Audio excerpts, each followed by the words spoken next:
우리 아산 지역에서 대한민국의 경제 분야를 든든하게 쥐고 가시는 아주 훌륭한 우리 간부님들, 저는 이런 모임에 오면은 제가 참 송구하고 죄송스럽다 그런 생각이 듭니다. 왜냐하면 저보다 훨씬 더 열심히 우리 한국의 경제를 위해서 수고하는 분들이기 때문에 존경의 마음을 담아서 저와 함께 우리 시대를 살아갈 때 어떻게 하면 좀 더 행복한 삶을 살아갈 것인가, 이런 부분을 오늘 강의로 2시간 연결해 나가고요. 그리고 또 그 다음에 아주 좋은 강의, 저보다 더 재미있고 신난 강의가 여러분을 기다리고 있으니까요. 오늘 제 2시간 강의 즐겁게 들어주시면 참 감사하겠습니다. 오늘 저는 우리 강의의 제목을 인문학과 관계시켜서 행복이라고 하는 것은 인문학의 정점에 있는 그런 부분이거든요. 그 인문학의 이야기를 해나가면서 인문학에 대한 이야기만 아니라 결국 행복이라는 이야기로 몰아가고, 그리고 결과적으로 우리는 근로 현장에서 일하기 때문에 노동이라고 하는 것이 행복과 어떤 관계가 있는가, 이런 부분을 짚어 나가려고 합니다. 단 이것은 교과서적인 것은 아니기 때문에 때에 따라서는 조금 이제 괴리감이 있을 수 있지만, 그런 부분은 저보다 산업 현장에서 더 전문성을 갖고 계신 여러분들과 또 저하고의 견해 차이가 될 수 있으니까 좀 이해해 주시면 좋겠다, 그런 생각을 합니다. 신병이 훈련소에 갔습니다. 가서 훈련을 받았어요. 아주 잘 받았어요. 금년도부터는 이제 그 언어 예절, 병사들의 언어 예절이 많이 달라졌습니다만은 예전까지 군대에서는 까다로 언어 예절을 했죠. 아시죠? 예. 했습니까? 했습니다. 그랬습니까? 그랬습니다. 그랬어요. 그런데 그때에 이 훈련을 잘 받은 병사가 자대 배치를 받고요. 자대 배치를 받고 보니까 취사반에 배치가 됐습니다. 그래서 이제 배식을 쭉 하는데 배식을 딱 해주고 보니까 번쩍 하는 겁니다. 가만히 보니까 생각지도 못했던 그 부대의 최고 높은 사단장이 와 있는 거예요. 이 신병은 바짝 쫄았습니다. 그런데 이 사단장은 이제 밥을 배식 받았는데 가셔야 되는데 가지 않고 그대로 서 있는 거예요. 그때 이 병사가 사단장에게 뭐라고 말했을까요? 혹시 아시는 분은 내일 아침에 TV로 미국 대통령을 만나게 해드리겠습니다. 자, 아시는 분. 이 병사가 사단장에게 뭐라고 말했을까요? 가지 않는 사단장에게. 더 줄까? 자, 우리가 이 언어라고 하는 것은 예절로 배운 것이 있지만 그게 실생활에서 잘못 쓰여지면 이러한 괴리가 발생하는 거죠. 그래서 제가 오늘 강의를 시작하면서 저는 행복에 대해서 생각은 하지만, 그러나 여기 계신 우리 위원장님들이나 간부님들보다 좀 떨어지는 생각을 할 수도 있겠다, 이런 생각을 하면서 강의를 좀 들어주시면 편하게 강의를 들으실 수 있을 것 같다, 그런 생각이 들었습니다. 우리는 흔히 이 인문학에 대해서 고민을 많이 하죠. 인문학이라고 하는 것이 산업 현장에서 노동하는 우리와 무슨 관계가 있는가? 아니, 그거는 중요하지 않지 않는가? 우리가 좀 이렇게 단결하고 또 투쟁해서 임금도 좀 협상하고 좀 더 좋은 복지 혜택을 받으면서 그렇게 살면 되지, 뭐 구태여 우리가 이런 간부 교육에 와서 인문학 특강을 들어야 되는가 하는 그런 생각을 혹시 하실 수 있을 거예요. 혹시 그런 생각 하시는 분 계시면 살짝, 다행히 아무도 안 들어주셨습니다. 그런데 흔히 우리가 이제 근로 현장에서 인문학과는 전혀 상관이 없는 것이라고 생각할 수 있기 때문에 제가 이걸 던지는 거예요. 우리는 산업 현장에서 일하는 아주 핵심적인 역군들입니다. 대한민국의 경제를 바로 여기 계신 우리 간부님들, 위원장님들이 끌고 가는 분들이에요. 그렇기 때문에 인문학이라고 하는 것이 우리의 산업 현장 또는 근로 현장 또는 노동이라고 하는 관점에서 이게 매치가 되는가 하는 것을 오늘 생각해 보자 이거죠. 평소에는 생각 못 했었을 것 같으니까요. 인문학이라고 하는 것은 굳이 말하자면 이건 라틴어로는 후메니타스라고 하는데 그거는 결국 인간에 대한 이야기라고요. 이걸 잘하면 인본적인 생각을 하게 되고 인본주의가 되고 우리가 노동 현장에서 흔히 말하는 비인간화 또 인간적인 대접을 받지 못하는 그런 현상에 대해서 바르게 볼 수 있는 이 세계관, 가치관 이런 것이 열려진단 말이죠. 그래서 이 인간이라고 하는 것에 대한 학문이라고 하는 것은 배울 학자에다 물을 문자잖아요. 배우고 묻고, 묻고 배우고, 배우고 묻고, 묻고 배우고, 이게 반복되는 것을 학문이라고 합니다. 어떤 의미에서는 졸업이라고 하는 것은 학문을 가르치는 학교에서는 쓰면 안 되는 거죠. 그래서 수료라는 말이 맞습니다. 이 사람은 이러한 과정을 수료했다. 졸업이라고 하는 것은 마친 거 아니겠어요? 더 이상 이 사람은 학문을 할 필요가 없다는 이야기잖아요. 그런데 우리는 사람이기 때문에 동물과 좀 차이점이 있는데 그 차이점이라고 하는 것은 동물도 보통적이고 본능적인 생각은 하지만 이 사람들이 갖고 있는 그러한 특이한 특질의 생각을 하지 못합니다. 혹시 동물들 중에 오늘 이 대천에서 아주 멋진 우리 위원장님들의 또 간부님들의 워크숍이 있다고 하는 이야기를 들은 여러분 집에 있는 반려동물들, 고양이나 개겠죠. 이런 것들이 나도 대천을 따라가야 된다고 아침에 일어나자마자 세수하고 머리 빗고 그러고 폼 잡고 여러분 옆에 달라붙어가지고 같이 가겠다고 떼쓴 그런 반려동물이 있던가요? 혹시 있었습니까? 위원장님, 그런 경험 없죠? 이게 사람과 동물의 차이거든요. 동물도 생각을 하죠. 저 사람이 도둑인지 주인인지 또 주인이라고 하더라도 나를 사랑스러워하는 주인인지 나를 들고 차는 주인인지 동물이 압니까 모릅니까? 안다고요. 그러나 그러한 차원의 본능적이고 보통적인 생각이 아니라 사람은 굉장히 사고의 지평을 넓혀갈 수 있는 능력이 있습니다. 그게 소위 물질 문명이라고 하는 과학주의의 결산물인데 20세기부터 시작된 거죠.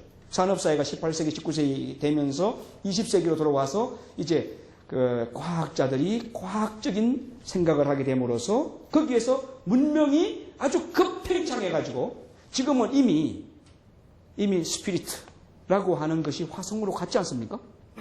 저 눈에만 보이던 저 까마득한 하늘에 있는 상상 속의 별, 화성, 그 화성에 이미 인간이 만든 인간에 의한 인간의 사고력의 결정판인 로버트가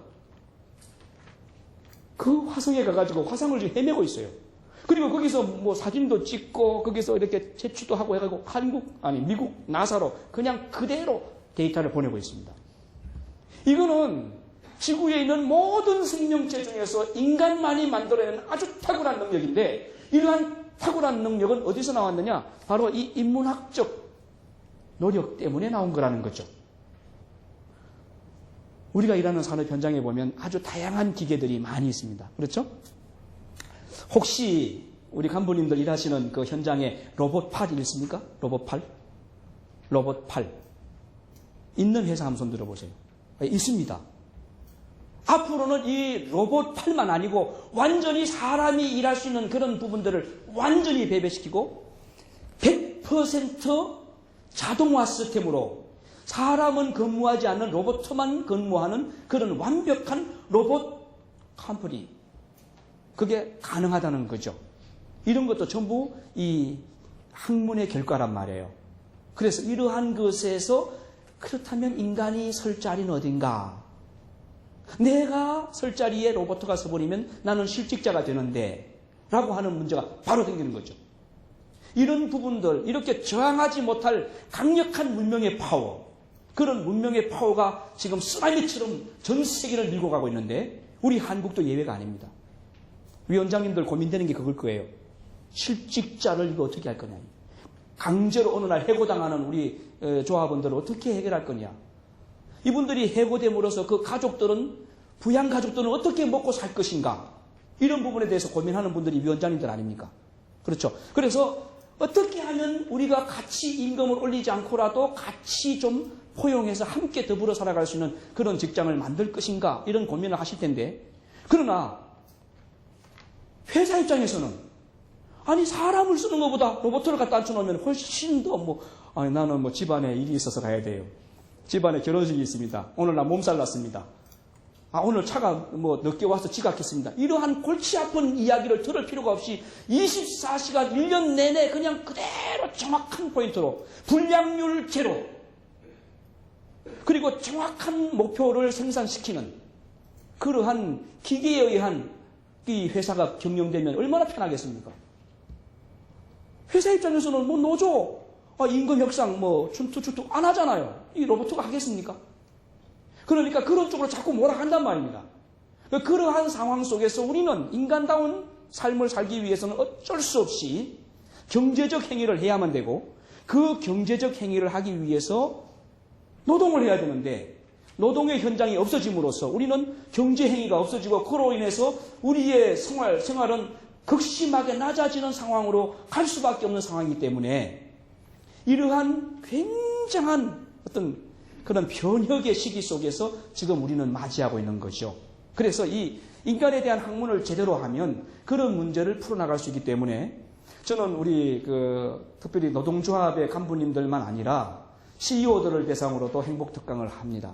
그래서 그분들에게 의식의 전환을 시킴으로써 물질 만능이라고 하는 것을 목표로, 즉 생산적 소유량 확보라고 하는 관점에서의 경영이 아닌, 인간과 인간이 함께 살아갈 수 있는 따뜻한 세상을 만들어갈 수 있는 그런 마인드를 가진, 그런 경영 철학을 가진 그런 비즈니스 그리고 그런 CEO가 반드시 우리나라에 필요하다는 이야기를 저는 역설하고 있습니다.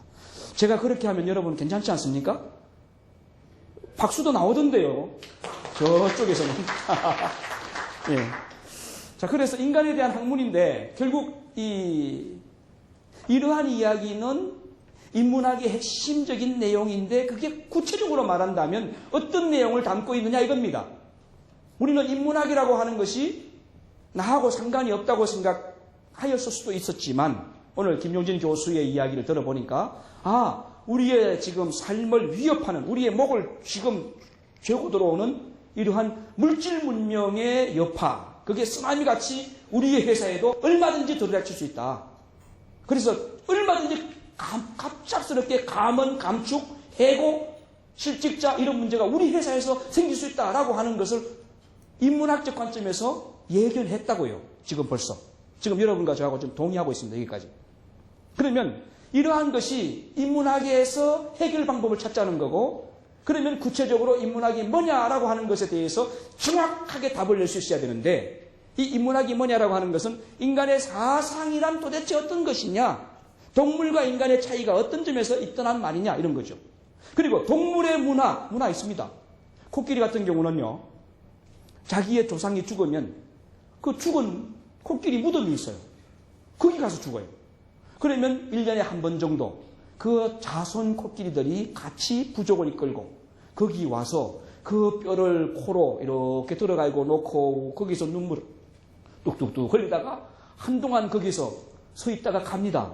이게 매년 그런 일이 반복됩니다. 어쩌다 한 번 그랬다면 그럴 수 있겠다라고 생각하지만, 코끼리들이 자기 조상들이 죽은 그 뼈다귀를 와서 만지면서 눈물을 흘린다는 이야기는 그들 나름대로의 제사 문화가 있다는 이야기죠. 우리 사람만 제사를 지내는 건 아니라는 거죠. 우리가 그들의 시그널, 그들의 장치, 그들의 신호, 이런 것과 우리의 신호가 주파수가 다르기 때문에 우리가 이해를 못할 뿐이지, 분명히 그들도 우리 인간에게 끊임없이 뭔가 교감하려고 하고 있고 자기들 나름대로의 문화를 지금 키워나가고 있어요. 단 이렇게 손가락을 잘 움직일 수 있는 인간과는 좀 다르기 때문에 과학적인 정밀한 그런 아이템을 만들어내지 못하더라도 말이죠. 그러니까 인간이 갖고 있는 사상, 그리고 문화, 가치관, 이런 것들이 무엇인가라고 하는 것을 좀 이렇게 도출시켜보는 작업을 인문학적 작업이라고 합니다. 그러면 결국은 이 인문학은요, 이런 것으로 끌고 가요. 아니, 동물과 사람의 차이가 과연 어떤 것인가? 그렇다면 인간적인 특수성, 인간다움이라고 하는 것이 나오는데, 이거 그리스 철학자들은 아레테라고 말합니다. 다움. 우리는 가르치는 사람은 선생다움. 저 사람 선생답지 않아. 이렇게 말할 수 있잖아요. 선생답다라고 할 때 그 다움이를 말합니다. 예를 들면 우리 노조 위원장님들, 그분은 위원장님다워. 그분은 정말 위원장님다워. 이렇게 말할 때 뭔가 답다라고 말하면 이미 그것을 말하는 사람은 그 사람의 생각 속에 위원장님들이 해야 될 어떤 그 스탠다드가 있다고요. 그 표준이 있다고요. 그거를 충분히 이루고 있다는 이야기 아니겠어요? 그러니까 인문학이라고 하는 것은 결국 이겁니다. 인간답게 사는 방법이 어떤 것인가, 이걸 따져보는 거예요. 왜 우리가 근로 현장에서 투쟁을 합니까? 투쟁의 목적이 뭡니까? 임금 인상입니까? 아니에요. 임금 인상 물론 필요하죠. 그런데 더 중요한 게 뭡니까? 무엇 때문에 투쟁합니까? 바로 그거죠. 예, 우리 위원장님 박수 한번 쳐주세요. 정확한 답이에요. 인간답게 살기 위해 사는 거예요. 우리가 월급을 많이 달라, 우리 정년을 연장해 달라, 근무 시간을 40시간 이하로 줄여라, 이런 것이 중요한 것이 아니고, 우리가 인간답게 살아갈 수 있는, 인간답게 일할 수 있는 그런 대우를 해달라는 거 아닙니까? 그런 여건을 보장해달라는 거 아닙니까? 그리고 그러한 관점에서 노사운동이 되는 거 아닙니까? 그러니까 그런 차원에서의 생각, 철학, 이런 것은 인문학적 관점에서 확실하게 정리가 되면 아주 힘차게 나갈 수 있다는 것이죠. 1910년에서 15년 그 사이에는 제가 모스크바 가서 강의를 할 때 느꼈습니다. 모스크바 대학의 교수님이 저한테 쭉 다니면서 여기가요, 그 크레물 궁 앞입니다. 푸틴 대통령이 있는 크레물 궁 앞에 쭉 돌아가면 옛날에 100년 전에 모스크바 대학이 있던 그 구대학 건물 앞으로 나옵니다. 거기를 가면요, 거기 그 모스크바 성벽 옆에 문이 있어요. 그 문 옆에 뭐가 있냐면 마구간이 있습니다. 말 마구간. 그 마구간에 말이 한 20필 정도 묶여 있었을 만큼 규모가 그래요.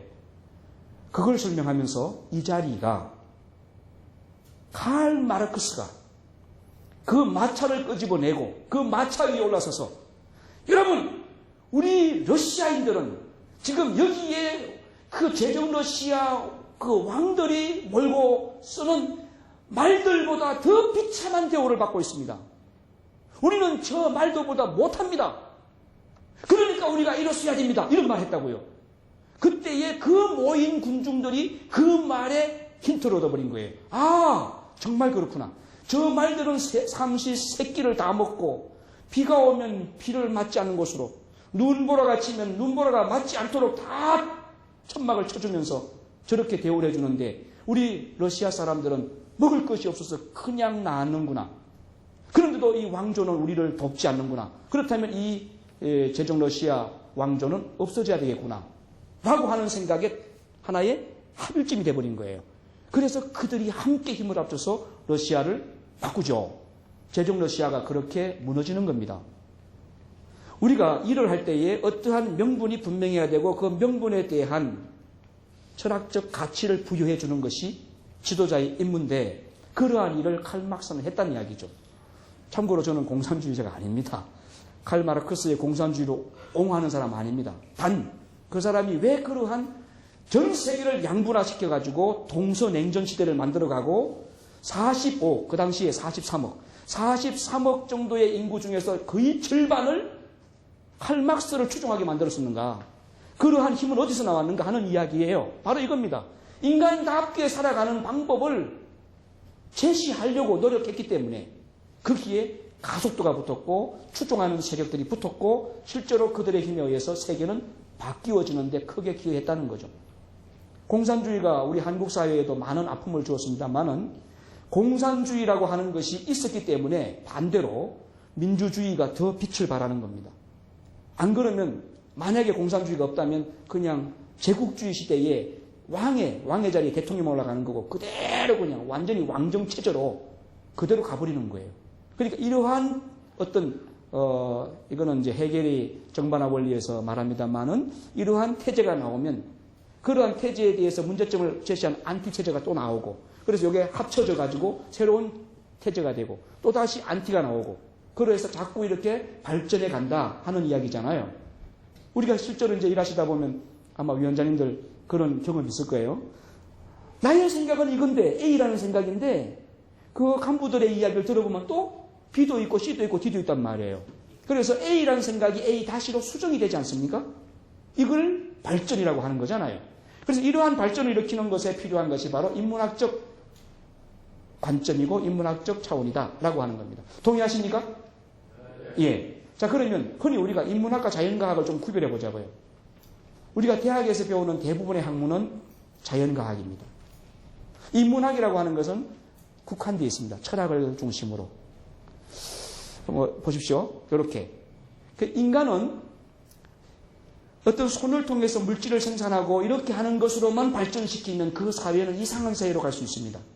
그런데 인간의 이 생각을 잘 발전시켜가지고 인간다움이란 뭔가, 어떻게 하면 인간답게 살 수 있을까, 이런 것을 자꾸 고민하면 그 사회는 굉장히 질적으로 퀄리티가 있는 아주 멋진 행복한 세상으로 갈 수 있다는 거죠.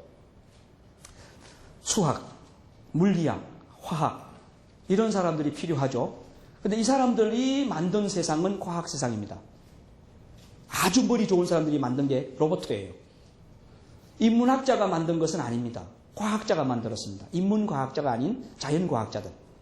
그들이 만든 로봇 또는 현대 문명, 지금 우리 머리 위에 전기가 지금 있지 않습니까? 전기불? 이 전기불은 가만히 생각해 보세요. 저게 무엇으로 시작됐습니까? 석유잖아요. 지금 여러분 머리 위로 막 석유가 뚝뚝 떨어지지 않습니까? 지금? 안 보입니까? 석유 떨어지는 거? 보이십니까? 안 보이죠? 그게 바뀌어졌잖아요. 우린 지금 쏟고 있어요. 석유가 타면서 거기서 에너지가 나와가지고 에너지가 떨어지는 거예요. 그러니까 우리는 안 떨어진다고 생각하지만 분명히 어디선가 석유가 타고 있습니다. 이러한 대단한 변화를 누가 일으켰느냐? 자연과학자가 일으켰죠. 그런데 여기에서 해결하지 못할 문제들이 굉장히 많이 나오는 거예요. 그걸 흔히 이제 소셜 프로블럼이라고 하죠. 사회 문제. 그런 문제들은 대부분 자연과학의 결과입니다. 예를 들면 공장이 전부 자동화가 됐습니다. 그러면 단번에 회사 측에서 시작하는 게 뭘까요? 인원 감축이죠.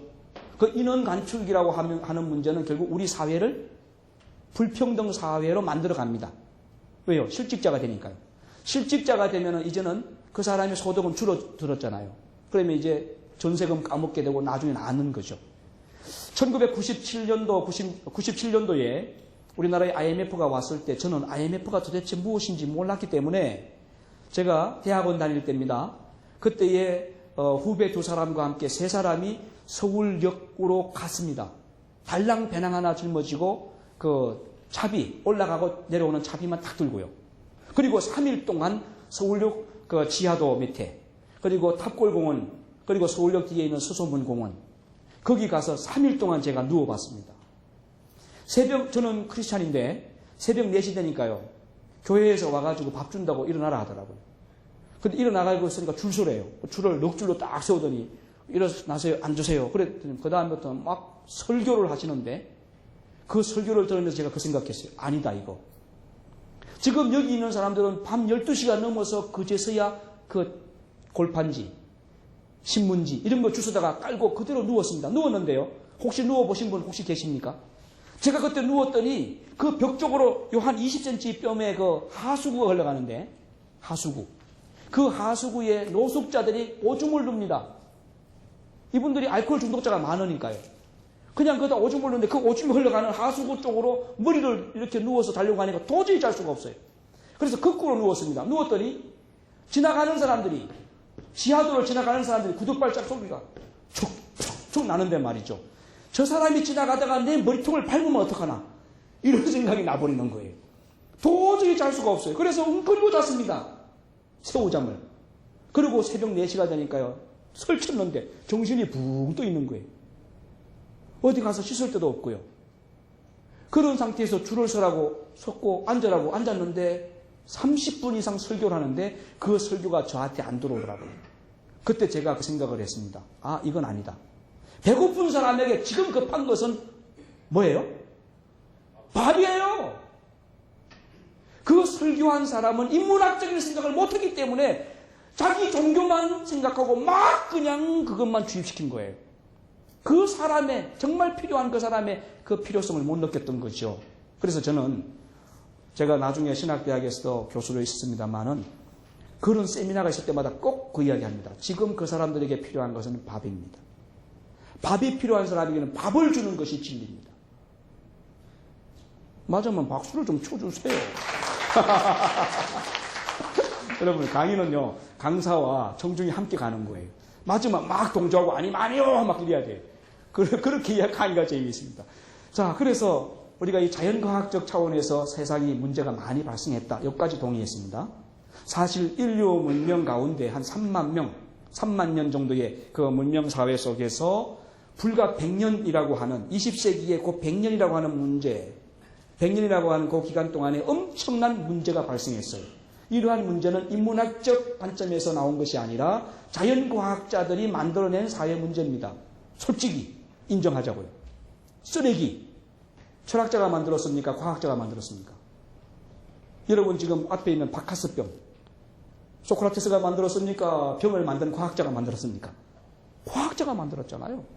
이게 만들어 놓고 이거 해결 못 하는 거예요. 이거 썩어만 그냥 어떡합니까? 땅속에 그냥 파묻어 놓고 그 안에 썩도록 만드니까 결국 썩은 물을 만드는 세상이 돼버린 거고, 공기오염도 역시 과학자가 만들고, 자동기계 만들어서 로봇을 갖다가 회사에 앉혀놓으니까 그 뒤에 나오는 대량 실직, 그래서 거기에서 차별, 사회적 어떤 이런 많은 문제들이 발생하게 됐단 말이죠.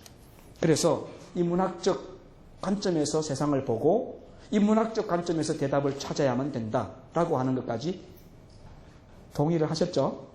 예. 자, 그러면 인문학의 효과는 이런 겁니다. 오늘 간부님들 여기 오셔가지고 왜 인문학적 효과를 알으셔야 되냐면 이것 때문이에요. 이거. 인문학이라고 하는 관점에서 생각해 보다 보니까 이런 것이 수정될 수 있다는 거죠. 수정, 교정. 그럼 이러한 것이 수정되고 교정되다 보니까 내면적인 성숙이 일어나요. 이야, 그거 아니다. 아, 이거 회사가 어렵다고 막 그냥 그 사원들 막 자르면 안 되겠구나. 그러면 회사가 어려우면 지금 저쪽 울산 쪽에는 난리가 났더라고요.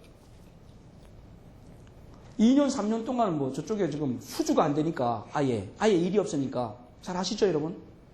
그래서 그냥 무조건 오지 마라. 해고. 이렇게 돼버렸어요. 제가 내년 1월 10일에 서울대에서 우리 전국 교수 강사 모임을 합니다. 거기에서 책을 3권을 출판 기념식을 하는데 저는 지금까지 행복 관련 서적을 10권을 단독 집필했고요.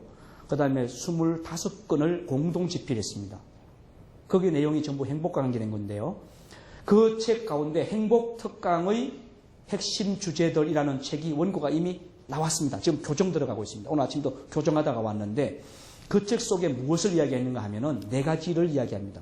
현대 사회를 해결할 수 있는 방법, 특히 경제적인 문제를 해결할 수 있는 방법 4가지.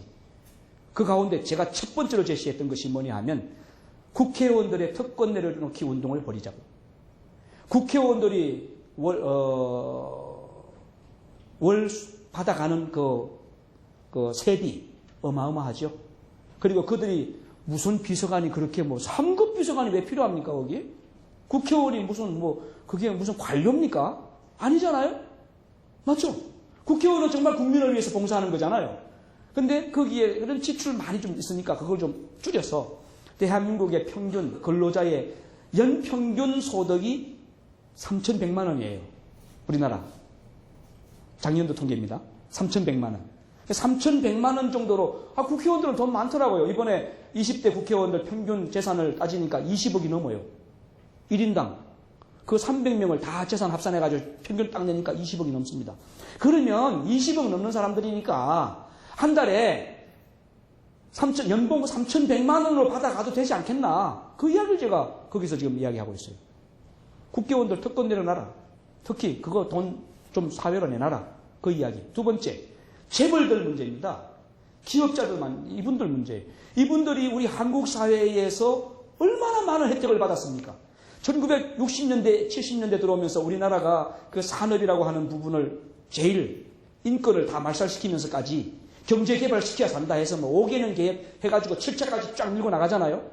그때에 누가 이 경제개발의 주역이 됐냐 이겁니다. 누굽니까? 여러분들 아닙니까? 그리고 우리 부모님 세대 아닙니까? 1960년, 70년, 80년대에 정말로 어렵고 힘든 3D 업종, 세계적인 3D 업종을 대한민국의 젊은이들이 다 해결했어요. 1961년도부터 독일로 광산, 광부로, 그리고 간호사로 갔지 않습니까? 근데 간호사가 가서 뭐 했는지 아세요? 어떤 일 했는지 아세요? 그냥 이렇게 캡 쓰고 아이고 어서오세요 이렇게 주사만 놓고 그렇게 한 줄 아십니까? 아닙니다. 우리 한국의 젊은 20대 처녀들이 독일에 가서 한 일은 독일 사람들이 혐오하는 교통사고 나서 죽은 시체. 이런 사람들을 닦는 거예요. 거예요. 그런 사람을 수습하는 일을 했어요. 20대 젊은 처녀들이. 그래서 돈을 벌어가지고 달러를 한국으로 보낸 겁니다. 그 독일 사람들, 유럽 사람들이 싫어하는 위험스럽다고 생각했던 그 깊은 광, 거기에 들어가서 석탄을 캐면서 목숨을 담보로 돈을 벌어서 한국으로 보냈습니다. 그 돈을 갖고 한국에 고속도로 놓고 공장을 짓고 대한민국이 생긴 거예요. 대한민국의 기업은 그래서 나온 겁니다. 대기업은 누가 만들었느냐? 그러한 사람들의 그 피와 땀과 생명이 대기업을 만든 거고, 그 다음 경제적 부를 착취한 사람들도 그들의 수고가 바탕이 됐기 때문에 된 거예요. 그래서 제가 내년 1월 달에 서울대에서 그 이야기를 합니다. 뭐냐면 그분들의 재산을 환원해라. 이거 공산주의 아닙니다. 이런 운동을 벌여보자는 거예요. 그런 운동을 여기서도 자꾸 하고 저기서도 하면 기부하지 않습니까? 여러분, 페이스북의 창시자 아시죠? 페이스북 창시자. 혹시 아세요? 저커버그라는 사람이에요. 굉장히 젊은 사람입니다. 이 사람이 자기 재산의 99%를 세계 인류를 위해서 기부하겠다고 했습니다. 그리고 벌써 2,100억을 자기 주식을 팔아서 내놨어요. 2,100억을. 대한민국은 좀 그런 게 좀 약해요. 아니, 많이 약해요. 그래서 그렇게 가진 자가 좀 내놓는 거. 세 번째, 제가 제시한 것은 뭐냐 하면, 지금 우리나라에 보면 연봉 1억 이상 넘는 사람들이 굉장히 많습니다. 연봉 1억 이상 넘는 근로자들.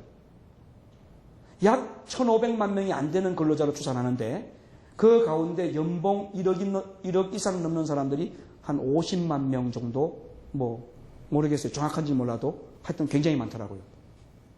우리나라 평균 근로자 소득이 3,100만 원이라고 하면 그분들이 조금만 좀 이렇게 덜 받아가면 거기서 일자리 창출되지 않습니까? 아, 그렇습니까? 지금 20대 이 대학생들이 완전히 포기, 3포 시대, 5포 시대가 아닙니다. 무포 시대입니다. 무한 포기예요. 아무것도 안 해요, 아무것도. 어디가 있느냐? PC방 들어 앉아가지고 게임만 하고 있습니다. 전부 지금 막 사이버 중독자가 되고 있습니다. 게임 중독자가 되고 있습니다. 대한민국의 20대 애들이.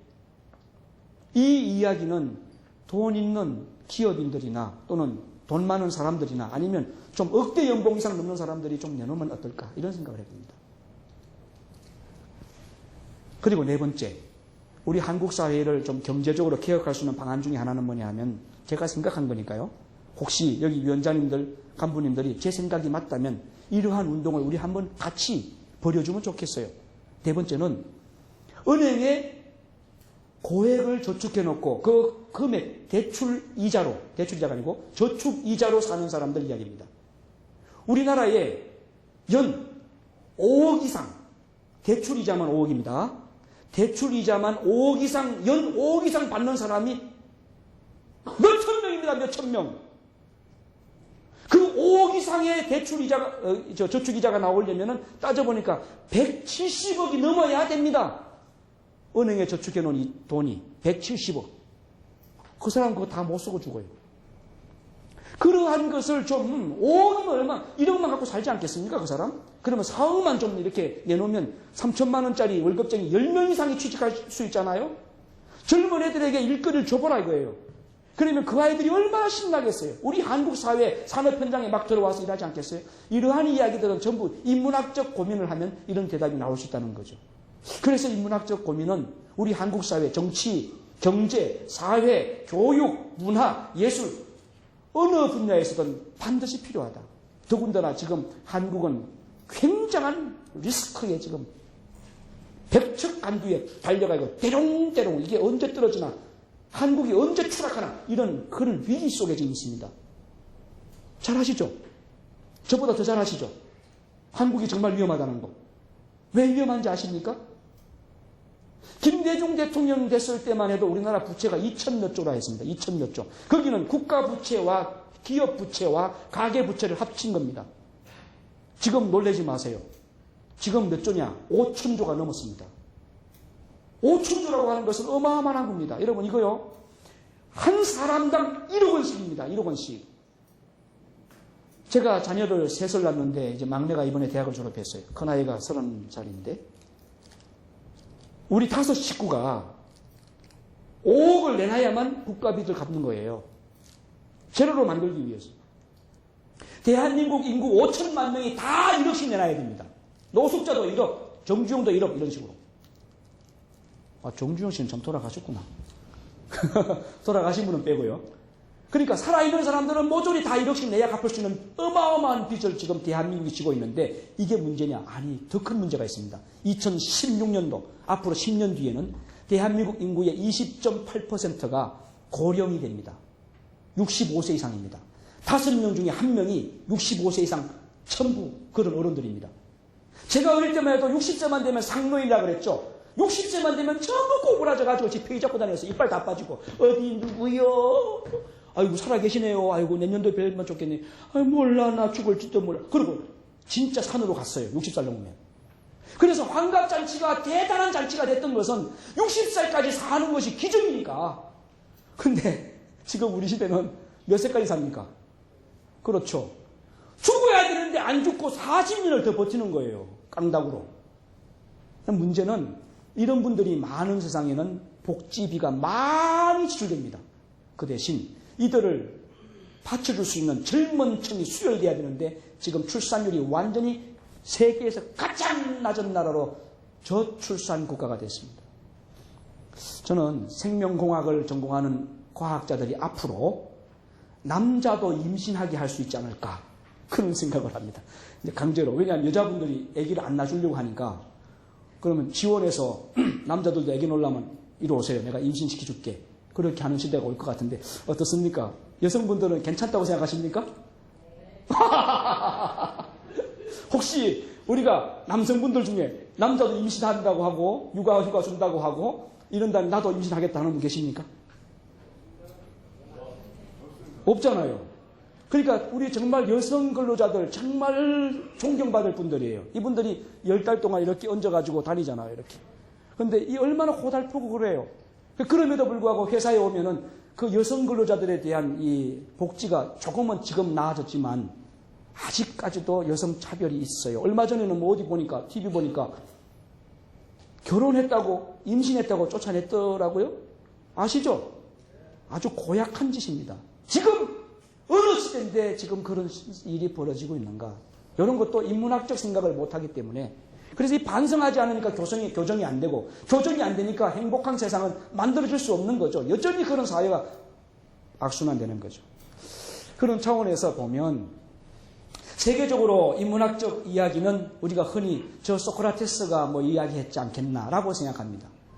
그리고 또 동양에서는 공자가 이렇게 생각하죠. 이렇게 공자 노자. 근데 따지고 보면 대한민국이 최고입니다. 대한민국 정말 자랑스럽습니다. 여러분 우리 조국 대한민국 박수 한번 쳐봅시다. 박수. 대한민국. 예, 정말 멋있는 나라 대한민국입니다. 왜 멋있느냐? 제가 물었더니 그렇게 말해요. 2050 포럼에 들어갔으니까요. 여러분 아시죠? 2050. GNP 2만 불 이상 되면서 인구 5천만 명 이상 넘는 나라를 2050 클럽이라고 합니다. 포럼이 아니고 클럽. 2050 클럽은 언제 만들어졌느냐? 1996년도에 만들어졌어요. 1996년도에 일본 사람들이 먼저 만들었어요. 자, 우리는 5천만 명 넘고 2만 달러 넘어갔으니까 우리가 첫째다. 세계 최대 잘 사는 나라다. 이렇게 말했어요. 그리고 97년도에 대한민국이 IMF 올 때에 미국이 들어가요. 거기. 그래서 일본이 먼저 들어가고 미국 들어가고 그 다음에 이제 독일이나 프랑스가 들어가고 이탈리아가 들어가고 그 다음 영국이 들어갔어요. 그리고 9년 동안 아무도 못 들어가요. 세계에서는 6개 나라만 세계 선진국이다라고 말했어요. 그때의 자랑스러운 우리의 조국 대한민국이 아주 럭키하게 7번째로 2050 클럽에 들어갔어요. 2012년도에 우와! 신나지 않습니까, 여러분? 대한민국이 어떤 나라입니까? 1900년대 한번 생각해 보세요. 20세기 100년 동안 얼마나 힘들었습니까? 저 일본 놈들이 와가지고 저 생긴 놈의 새끼, 놈의 새끼, 저놈의 새끼, 이리 와 놈의 새끼. 그러면 조선 사람이 가다가 깜짝 놀라고 가요. 고개 숙여놓으면 시기. 그 고개를 숙여요. 그러면 칼을 쫙 빼가지고 탁 쳤다고요. 상투가 툭 떨어졌어요. 이걸 뭐라고 합니까? 단발령. 단발령 아시죠? 그 일본 사람들이 한 거예요. 얼마나 무서웠겠어요. 그러니까 일본 순사가 지나가면 우는 아이도 울음을 딱 그친다. 맞죠? 무서우니까. 상투 들고 에헴 자네 어디 가는가 이랬던 양반들이 그 일본 순사 헌병 앞에서 그냥 고개를 숙이고 상투가 잘리는 그런 장면을 봤을 때 얼마나 무섭게 보이겠습니까? 그게 일본의 36년 동안 대한민국을 통치한 거 아닙니까? 그 다음에 뭐 나왔습니까? 6.25. 6.25에서 400만 명이 사상자가 난 거예요. 죽은 사람, 다친 사람. 근데 그 사상자만 아니라 정신적인 질환을 앓은 사람이 얼마나 많았어요. 그리고 나서 60년대 들어오면서부터 뭐 독재 이래가지고 막 완전히 인권 말살을 했지 않습니까? 1970년대, 혹시 70년대 일하신 분 계십니까? 안 계시죠? 80년대, 70년대만 해도 제가 자료를 조사해 보니까 하루에 평균 20시간 정도 노동을 했습니다. 그냥 잠을 안 자고 일을 시키는 거예요. 어디에서? 타월 공장, 아니면은 뭐 이런 거, 뭡니까, 하여튼 아주 힘든 그런 업종에서 그냥 노예 같은 노동을 하면서 그거 몇 푼 받아가지고 시골로 보낸 거예요. 시골로. 이러한 사회가 우리 한국 사회였어요. 거기에서 인권은 생각 못 하죠. 어디 인권합니까? 노조운동? 이거 요즘은 하지만 그때는 노조하면 바로 보안대 안기부에서 잡아가 버리죠. 그냥. 가가지고 밖에서 아시죠? 그거 뒤집어 씌워놓고 마대자로 덮어놓고 물 갖다 고문하고 두둑을 패고 완전히 빨갱이로 몰았던 시절이 있었습니다. 우리나라에. 그런데 그러한 100년 동안에 이러한 문제 많은 나라가 우리 대한민국이었는데 이 대한민국이 어떻게 바뀌어졌어요? 2012년도에 2050 클럽에 들어갔다는 이야기잖아요. 세계 200개가 넘는 나라들 가운데에서 7번째로 들어갔는데 놀라운 것은 그 1번부터 6번 나라는요 전부 다 남의 나라 가서 침략해가지고 남의 나라 훔쳐다가 뺏어간 강도들입니다. 강도들 사실은. 일본 맞습니까? 안 맞습니까? 대한민국과 다 훔쳐갔잖아요. 남자도 훔쳐가고 징병으로 여자도 훔쳐가고 정신대로. 지하자원 뺏어가기 위해서 경부철도 났지 않습니까? 저 북한에 많은 쌀 훔쳐가려고 철도 놓은 거 아닙니까? 그래서 부산항에다가 매일 곡식 갖다 실어나는 거 아닙니까? 걔들이 부자가 된 것은 대한민국에서 수탈한 거예요. 미국 안 그렇습니까? 두 번째로 2050에 들어간 미국은 1620년에 저 영국의 플리머드함을 영국에서 출발한 퓨리탄, 청교도라는 사람들, 그 사람들이 세 가지 이슈를 던졌어요. 첫째는 왜 우리가 영국에서 신대륙으로 가야 되는가 할 때에 첫 번째 분명한 이유가 있었습니다. 첫째는 For the glory of our God. 우리가 섬기는 신의 영광을 위해서다. 두 번째는 For the honor of our kings and our country. 우리의 왕가, 우리 조국의 영광을 위해서다. 세 번째는 For the education of our sons. 우리 자손들의 바른 교육을 위해서 우리가 이주한다. 그거였어요. 그런데 그들이 1620년 플리머드 항구에 떨어졌어요. 메이플라워를 타고 떨어졌는데 그때 120명 중에서 80명이 떨어져요. 40명은 죽어요.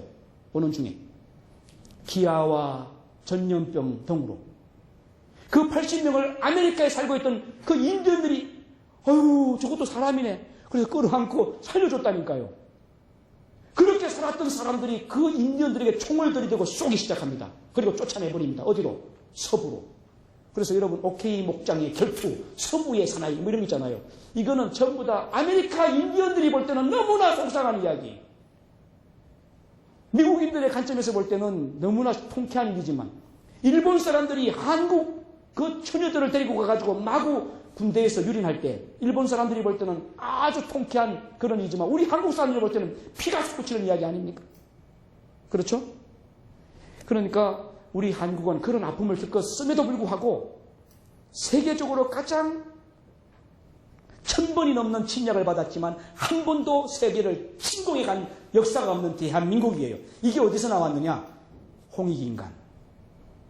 그래서 우리가 인문학을 이야기할 수 있는 나라입니다. 대한민국은 이론적인 것이 아니라 실제적으로 인문학에 대해서 가장 핵심적인 인간의 가치, 인간을 이롭게 하고 인간을 사랑하는 그 홍익인간 정신을 갖고 있기 때문에 대한민국은 역사적으로 가장 오래된, 세계적으로 가장 오래된 인본주의 사상, 인문학적 사상을 갖고 있고 그리고 그러한 삶을 5,000년 넘게 지속해온 아주 멋진 세계를 선도할 수 있는 자질이 있는 그런 나라가 저는 대한민국이라고 생각하는데 제 생각에 동의하시면 박수가 나올 겁니다.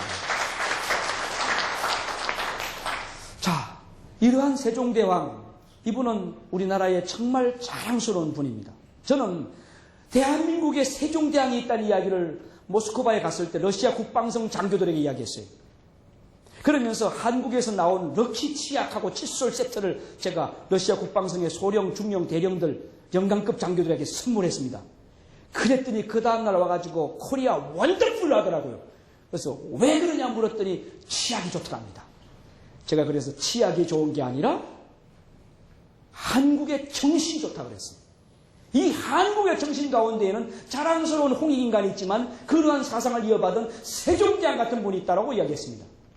그리고 세종대왕과 같은 분들이 오늘은 2016년 9월 3일 9월 2일 오늘 여기에 있는 여러분들입니다. 바로 여러분이 세종대왕의 위대한 정신을 갖고 있는 아주 훌륭한 분들이에요. 이 세종대왕이 얼마나 멋진 분들입니까? 아니 보십시오. 얼마나 좋은 일들입니까? 야, 너 똑똑하냐? 너 일을 할 수 있냐? 좋아. 일로 와. 해라. 그래서 관비의 자식으로 태어난 천축인 장영실을 임금이 들이다가 독대합니다. 임금이. 가능합니까? 여러분 혹시 여러분 가운데 청와대 가서 박근혜 대통령 독대하신 분 계십니까? 어렵잖아요? 지금도 어렵지 않습니까? 그런데 지금부터 한 500년 전에 이미 이 일을 했어요. 누가? 세종대왕이 했단 말입니다. 사람 위에 사람 없고 사람 밑에 사람 없다는 아주 인본적인 생각을 갖고 사람을 대한 분이에요. 그러니까 전하 아니되옵니다. 저 같은 천출이 어찌 감히 전하를 상대한단 말입니까? 전하 통촉하시옵소서. 이런 상소문이 막 계속 올라오는 거예요. 하지만 장영실을 데리다가 청우기를 만들게 하고, 그렇죠? 대한민국의 과학적 재능을 가진 사람을 발굴해서 그에게 일을 맡겨서 한국을 과학사회로 만들어가는데 정말 앞장선 분이 세종대왕이에요. 저는 저러한 대통령 앞으로 나오면 좋겠다고 생각을 해요. 그리고 그런 위원장님들이 되시고 그런 간부님들이 되시면 우리 대한민국의 노동 현장이 정말 더 아름답지 않을까 그런 생각을 해봅니다. 제 희망입니까? 네. 고맙습니다. 특히 이분의 그 관비가 만약에 아기를 낳으면 그 관비의 남편도 휴가. 그래서 이 관비의 남편까지 같이 휴가를 가는 겁니다. 육아휴가를 줬습니다. 상상도 안 되는 이야기죠. 지금 여러분들은 우리 근로 현장에서 우리 근로자들이 수고하며 일하는데 이들이 지금 육아휴가를 이거 한 달 갖고 안 되는데 두 달 갖고 안 되는데 석 달. 그리고 좀 몸도 좀 나야 되는데 6달 이렇게 하는데 그거를 무급으로 해야 되느니라 이러는 거 아니에요? 그래 아니되옵니다 하다 보면 그러면 네 목 자른다 이렇게 되는 거 아니에요? 이런 현실 아닙니까? 이런 현실이 세종대왕의 500년 전에 저러한 정신만 대한민국에서 그대로 이어받았다면 지금 그런 논리가 필요 없는 거죠. 자연스럽게 될 거니까. 그렇지 않습니까? 그래서 이 문학적 성찰은 우리가 해야 되는 거예요. 왜?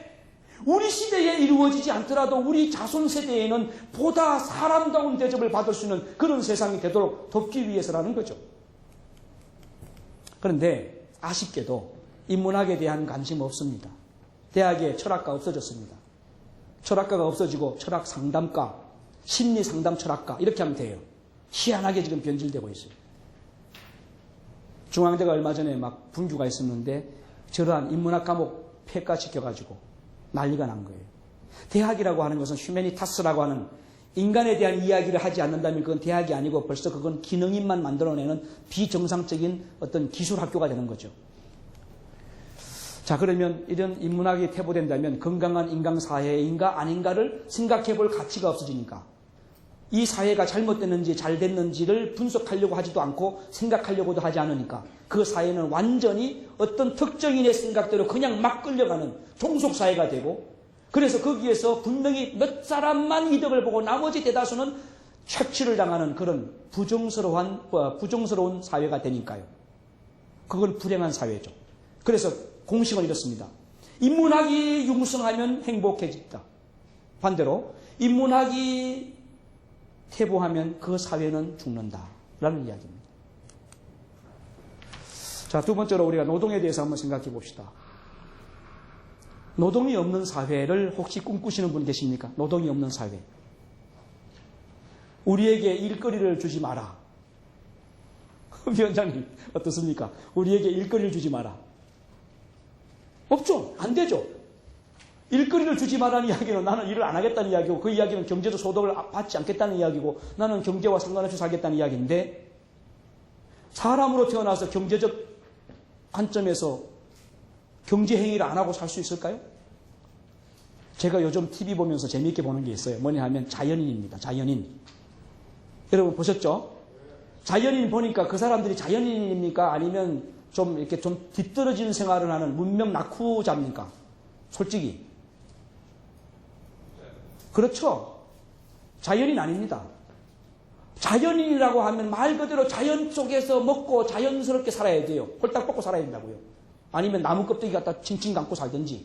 그런데 자연인이 텔레비전 갖다 놓고 텔레비 보고 앉았고, 휴대폰 갖고 휴대폰 전화하고 앉았고, 그러면서 농사 짓고 살고, 산에 가서 뭐 좀 도라지 몇 뿌리 키우는데 자연인이라고 말해요. 그건 아닙니다. 매스컴이 우리를 속이는 겁니다. 무슨 자연인입니까? 열심히 일할 사람이 힘드니까 머리 좀 식히고 스트레스 날린다고 산속에 들어가서 은둔하는 거죠.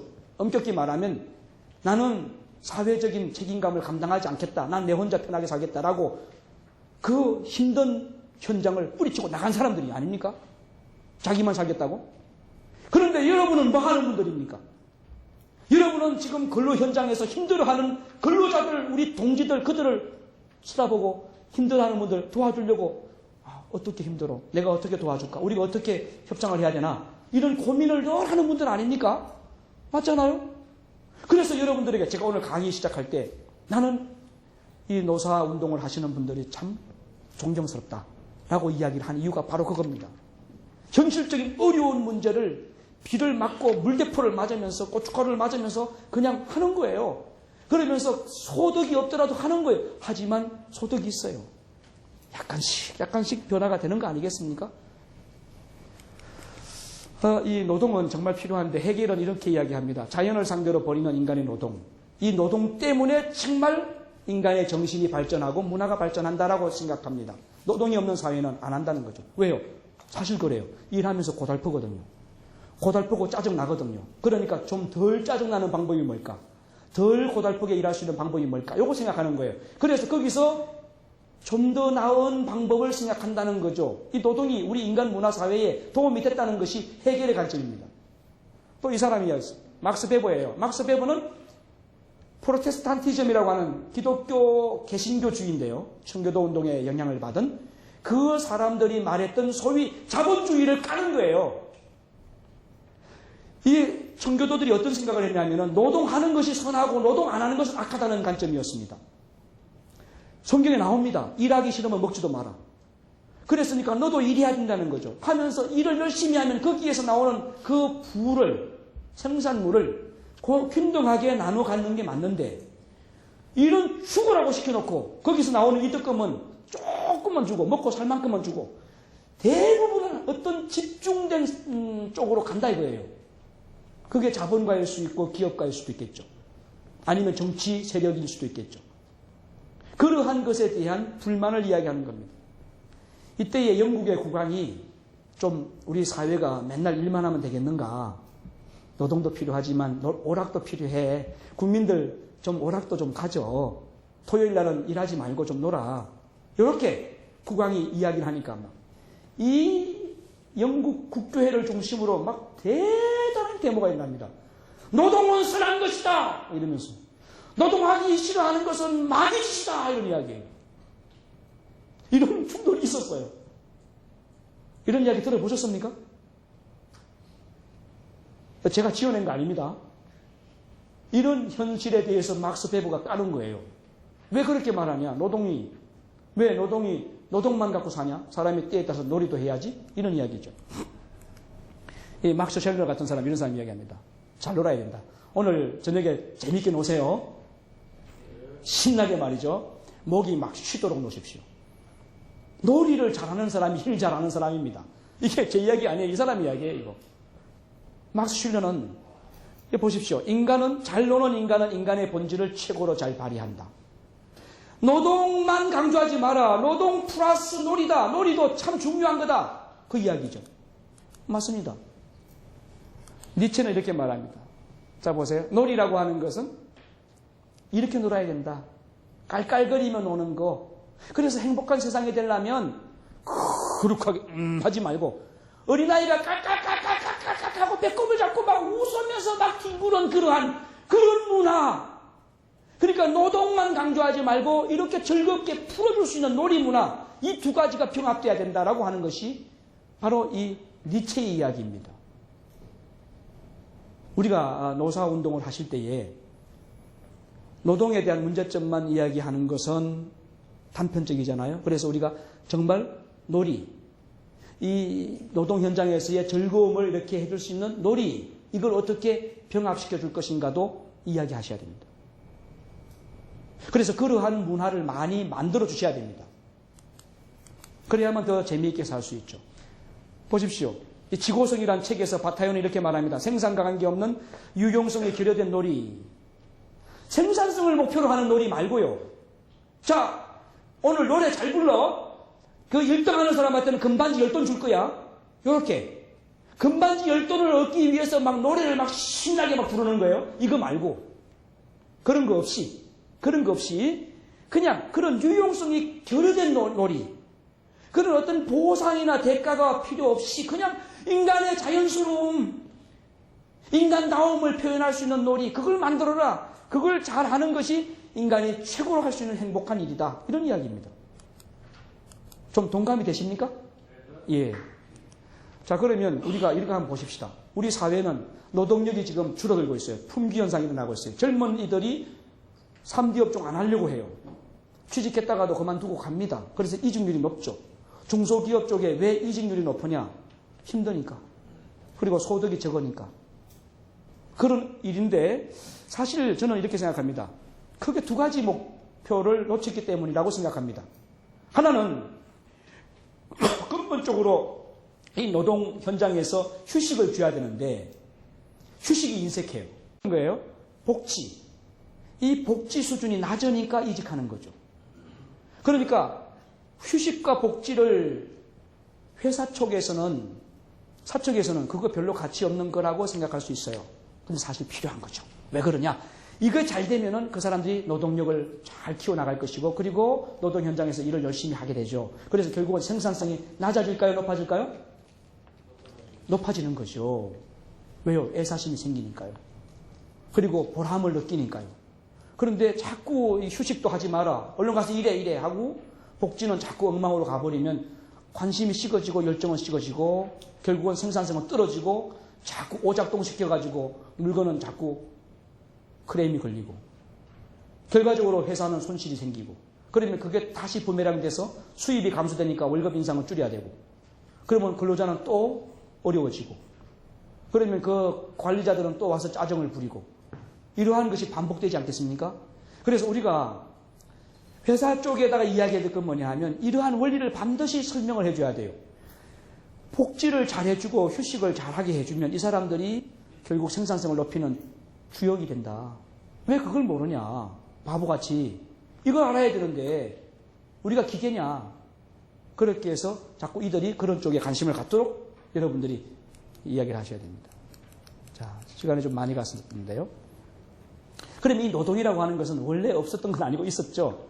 원래 이 원시 사회에는 그냥 주워 먹으면 돼요. 따 먹으면 되고 주워 먹으면 돼요. 자연이 그냥 우리의 생활이니까 그게 노동입니다. 그게 끝입니다. 그날 얻어먹었어요. 근데 이러한 사회를 살다 보니까 이게 힘들다는 걸 느낀 거예요. 그래서 이 사람들이 어떤 사회로 갑니까? 정착하게 되죠. 날마다 그 멧돼지를 쫓아가가지고 한 마리 잡으면 그거 잡아다가 한 3일 먹고 떨어지면 또 쫓아가서 잡아야 되니까 이게 다리 아픈 거예요. 그래서 잡아온 멧돼지를 묶어놓고 키우기 시작하죠. 키우다 보니까 뭐가 나와요? 새끼가 나오네. 그 새끼를 이제 가두고 돼지 사육을 하는 거예요. 새를 잡았는데 그 새를 묶어놓고 키우니까 달걀을 낳아요. 그래서 이 달걀 넣는 걸 재미 들어서 닭을 키우게 되죠. 이렇게 가축업이 되는 겁니다. 집에서 이제 동물을 기르는.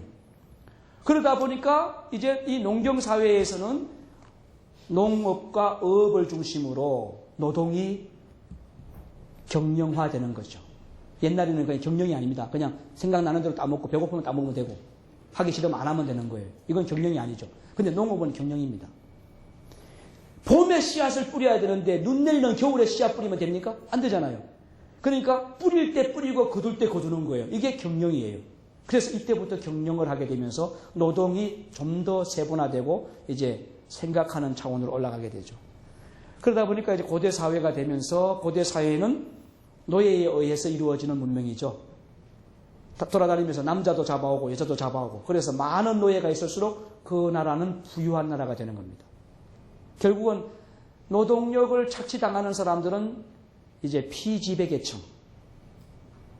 그래서 가진 사람들, 권력을 가지거나 돈을 가진 사람들에게 그냥 종속되는, 그대로 종속되는, 노동력만 종속되는 게 아니라 목숨까지도 맡겨버리는, 그래서 주인이 죽여도 그만인 그런 사회가 고대 사회였습니다. 저런 사회가 어디로 올라갑니까? 중세로 가죠. 이 중세 사회는 봉건제입니다. 지주가 땅을 줍니다. 그 대신 그 땅을 관리하는 사람에게 요구하죠. 그래서 어떻게 보면 평민 같으나 사실은 노예인 상태. 그래서 귀족과 제후만 또 영주만 부의 분배를 가져가고 나머지는 그냥 겨우 먹고 사는 이런 사회가 바로 중세 사회였죠. 이런 사회가 이제 산업사회, 소위 18세기에 과학 문명이 시작되면서 산업화가 되니까 그때의 간의 수공업이 다 깨지고 산업사회가 되는데 이 산업사회가 되니까 생산성이 막 높아지기 시작하죠. 와, 대단한 겁니다. 동네 아주머니들 100명이 쫙 둘러앉아서 뜨개질을 하는 거예요. 뜨개질을. 아침부터 저녁까지 뜨개질을 했는데 각각 한 벌씩 만들어내요. 그럼 몇 벌 나옵니까? 100벌. 그런데 이제 이 간의 수공업을 없애버리고 기계를 쫙 갖다 놓고 직조기계가 막 쫙 하면서 짜기 시작하는데 하루에 그 기계 한 대가 1000벌을 짜버리는 거예요. 쉬지도 않아요, 이 기계는. 허리 아프다고 말도 안 해요. 이게 산업사회입니다. 이런 사회의 결과가 뭐냐? 동네 아주머니 100명을 앉혀놓고 100벌 받아가가지고 팔던 시대하고 기계 한 대가 막 1000벌씩 만들어내니까 막 대량 생산화가 되잖아요. 그러니까 이거 갖다가 팔아버리니까 막 돈이 되는 거예요. 결국은 만드는 사람, 거기에서 공업에 종사하는 노동자들은 죽으라고 일만 하는 거고 거기에서 막대한 부를 누리는 사람들이 나오는데 이걸 재벌이라고 합니다. 이게 산업사회 때부터 시작된 거예요. 그리고 그러한 재벌들이 모으기 시작한 것이 자본이고 이 자본이 결국은 이제 자본주의 사회를 만들면서 돈 있으면 사람 대접받고 돈 없으면 사람의 대접을 받기 어려운 비인간적인 그런 세상이 돼버린 겁니다. 언젠가 보니까 그거 나오대요. 뭐 야구방망이로 때린 그런 이상한 사람도 있대요. 여러분 그거 보셨죠? 그게 우리나라 이야기인가요? 예, 참 희한한 이야기예요. 이게 대한민국에서 벌어지고 있어요. 이 CEO라는 사람이 그 사람의 머리통이 그거밖에 안 되는 거죠. 너무 속상한 이야기죠. 기업을 경영하는 사람의 마인드가 그거밖에 안 되는 거죠. 자, 그러면 그러한 자본주의 사회가 어디로 갑니까? 돈을 가진 사람들이 이제는 과학자를 사요. 그래서 과학기술을 막 장려시켜요. 그래서 여러분 대기업에 보세요. 과학자들 있나 없나? 다 있잖아요. 미국의 MIT 공대 나온 사람들, 아주 유능한 그런 과학자들, 그런 사람들이 전부 대기업에 취직이 됩니다. 연봉 얼마 필요해? 2억 줄까? 연봉 3억 줄까? 5억 줄까? 이리 와. 그래서 여기서 반도체 산업 이거 좀 해봐. 이거예요. 돈을 가진 사람이 과학기술을 사는 겁니다. 자본가들이 과학기술을 사는 거라고요. 그래서 과학기술 사회는 자본사회가 끌고 가는 겁니다. 지금 우리는 자본주의 사회와 과학기술 사회가 같이 융합된 시대를 살고 있습니다. 그래서 지금은 돈 있는 사람이 돈을 버는 시대입니다. 왜요? 과학자를 사가지고 쇼킹한 거 만들었잖아요. 근데 예전 같으면 텔레비전도 막 그냥 이렇게 크고 무거운 거, 브라운관 있는 거, 그거 해가지고 팔았는데 머리 좋은 과학자가 그거 필요 없습니다. 이제는 진공 브라운관 필요 없습니다. 이제는 접으면 됩니다. 우리 정인경 교수님 저기에 와 있는데, 정인경 교수님 부군이 동경대 박사인데, 그분이 그런 거 전공하고 있습니다. 앞으로는 텔레비전도 접어버려요. 돌돌돌 말아버립니다. 조기를 말듯이 돌돌돌 말아가 주머니 넣어가요. 그래서 보고 싶을 때 쫙 펴가지고 두루마기처럼 쫙 끌어버리면 2m, 3m짜리 그냥 쫙 끌어버리는 겁니다. 그리고 딱 누르면 TV가 딱 나오는 거예요. 이 기대가 되십니까? 그러면 그런 텔레비전 나오면 여러분 사고 싶지 않아요? 사잖아요. 우리가 2G 폰 갖고 있을 때하고 지금 3G, 4G. 여러분 지금 핸드폰 2G 갖고 계신 분 계십니까? 아니잖아요. 이거 뭐 1년, 2년 만에 막 바꾸잖아요. 왜요? 과학자들이 만들어내는 것에 우리는 돈 갖다가 주고 자꾸 사는 거예요. 그러면 그 돈이 수입이 다 어디로 가느냐? 자본가와 과학자한테 가는 겁니다. 그래서 미래 사회는 돈을 누가 버느냐? 과학 기술을 갖고 있는 사람이 돈을 법니다. 만약에 돈을 버시겠다는 욕심이 있으시면요, 여러분 과학자가 되십시오. 과학자. 그래서 뭔가 만들어내십시오. 그래서 그걸 파십시오. 그러면 거기에서 떼돈을 법니다. 자, 좀 넘어가서요. 이러한 과학기술 사회가 결국은 돈 이야기예요. 그러다 보니까 여기서 우리가 지금 빠지는 거 있죠? 어떤 부분이 빠집니까? 인간성. 인간 이야기가 자꾸 빠져요. 결국은 사람 위에 사람 없고 사람 밑에 사람 없는 게 아니고 사람이 아무것도 아닌 존재가 되고 과학기술만 우뚝 솟아가지고 저것만 찬란하게 빛나고 사람은 그냥 소리 없이 사라지는 존재가 된 것이 과학기술 사회입니다. 자, 이런 사회에서 이 노동력에 대한 이야기는 좀 넘어가도록 할게요. 동물들이, 그 동물 농장에 있는 동물들이. 그래서 그 가운데 몇몇의 동물들이 모여서 머리를 짭니다. 어떻게 하면 사람을 쫓아낼까? 그래서 농장주를 쫓아내고 자기들이 아주 영리한 녀석 하나를 자기들의 대표로 세웁니다. 그게 나폴레옹입니다. 나폴레옹. 그리고 그들이 만들어낸 게 있어요. 2발 달린 것은 나쁘고 4발 달린 것은 좋다. 그게 그들의 슬로건이었어요. 결국은 2발 달리면 사람이잖아요. 사람은 나쁘고 자기 4발 달린 동물들, 개, 돼지, 소 이런 거는 좋다.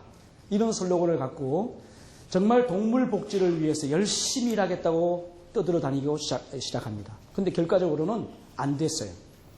동물들의 복지가 더 열악해졌어요. 그러자 그 사람들이 뭐라고 말했냐면은 4발 달린 것은 좋은데 2발 달린 것은 더 좋다 그랬어요. 결국은 사람들이 자기들보다는 좀 더 낫다는 생각을 했던 거죠. 이거는 우리가 우리 시대를 보면 우리는 흔히 우리가 살아가는 이 사회를 인문학적 관점에서 비판을 할 수 있어요. 비판. 근데 비판은 잘하는데 정작 자기가 그 위치에 되면 그렇게 기대했던 결과를 못 만드는 수가 너무 많더라는 거죠. 저는 우리나라의 역사적으로 조금 이제 예민한 문제입니다. 그냥 잠깐 그냥 강의와 상관없이 한번 하는 거예요. 여성 대통령이 됐을 때 저는 정말 박수 쳤어요. 대한민국 역사 가운데 여자를 왕으로 세웠던 적이 있었거든요. 신라시대에 선덕 여왕, 진덕 여왕 이런 분들이 왕으로서 역할을 잘했어요. 그런데 그 뒤로는 계속 남자들만 하다 보니까 이게 좀 잘 안 됐어요. 그러다가 대한제국 말기에 와서 명성황후가 이제 좀 이렇게 수렴청정을 하려고 했는데 또 문제가 됐죠. 그러니까 우리 한국 역사에 보면 대부분 남성 위주의 문화였잖아요. 그러니까 좀 거칠고 딱딱하고 권위적이고 가부장적이고 뭐 이런 거예요. 그런데 좀 여성이 리더가 돼서 탑 리더로서 대한민국을 끌면 상처 많은 국민들의 그 마음을 좀 이렇게 다독거려주고 여성으로서 섬세하게 좀 소통을 좀 잘하고 뭐 그런 좋은 일이 나오지 않을까 이런 생각을 했던 겁니다. 사실 여러분 살다가 어렵고 힘들 때 아버지 찾습니까? 엄마 찾습니까?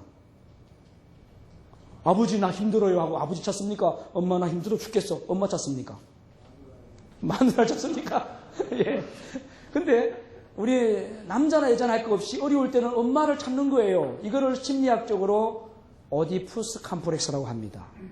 남성들이 갖고 있는 엄마를 찾는 마음. 오디푸스 컴플렉스. 반대로 여성들은 아버지를 더 좋아하죠. 그래서 이걸 엘렉트라 컴플렉스라고 하는데, 대한민국 국민들은 너무 상처가 많으니까 좀 엄마 같은 그런 따뜻한 마음으로 통치해주는 그런 통치자가 좀 되면 좋겠다. 이게 우리 국민들의 한결같은 염원이었어요. 근데 결과적으로 그게 안 된 것 같아요. 소통이 안 돼요. 너무 답답해요. 국민들의 이야기가 막 되질 않아요. 좀 안타까운 부분들이 그런 건데, 대한민국의 이런 많은 문제들을 저처럼 이게 대안이다라고 떠드는 사람들은 있을 수 있지만, 실질적으로 내가 대통령 한다 하면 될까? 나는 그분보다 못하겠다. 이런 생각도 들기도 해요. 그래서 여기 위원장님들, 간부님들 노조활동 하시다 보면 어떻게 일을 그렇게 합니까? 우리가 그렇게 하라고 했습니까? 위원장님 그만두세요. 뭐 이런 일도 당할 것 같아요. 그럴 때 얼마나 여러분 속상하겠습니까? 정말 열심히 뛰었는데. 그러면 네가 해봐라 하고 역할 바꿔보면 결국 뭐가 나오느냐? 2발 달린 것은 더 좋다. 4발 달린 것은 좋지만 2발 달린 것은 더 좋다. 라는 이야기로 나올 수 있다는 거죠. 네, 그렇죠?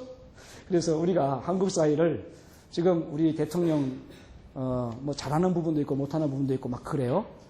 그럴수록 우리나라가 자꾸 지금 막 대립으로 가는데, 우리가 사회 현장에서 우리가 각각 처한 데에서 좀 이렇게 위원장님들 일하실 때 우리 노조 간부님들이 조금 마음이 안 차더라도 조금 이렇게 잘한다 하는 쪽으로 분위기를 만들어주면 그 분위기가 좋지 않을까, 이런 생각이 들어서 한번 설적 이야기를 한번 던져봅니다. 다들 그렇게 하시죠? 예. 자, 오늘 강의에 들어갈게요. 이제 3강에서는 노동과 행복이라고 하는 겁니다. 노동이라고 하는 것을 이야기하기 전에 우리는 인문학이란 무엇인가라는 이야기를 했어요. 그래서 인문학이라고 하는 것은 인간에 대한 이야기인데, 인간의 사상적인 것, 가치적인 것, 이런 것을 종합하는 거다. 그리고 이건 정말 필요한 거다. 만약에 인문학이 결핍된다면 이상한 세상이 될 거니까 라고 하는 것까지 이야기했습니다. 그리고 대한민국은 인문학을 세계적으로 자랑할 수 있는 그런 저력을 갖고 있는 나라다. 예로서 홍익인간을 들었고, 그리고 세종대왕의 휴머니즘, 세종대왕의 통치 기술 속에 드러난 인간 이해, 인간 존중 사상, 심지어 천민까지도 이렇게 아기를 낳으면 육아휴직을 할 수 있도록 배려하는 그런 따뜻한 그런 마음을 가진 통치술, 그게 우리나라의 근본이었다라는 것 말씀드렸어요. 이 외에도 빠뜨린 것들이 있다면 우리나라의 문화는 상부상조하는 문화입니다. 예를 들면 주례,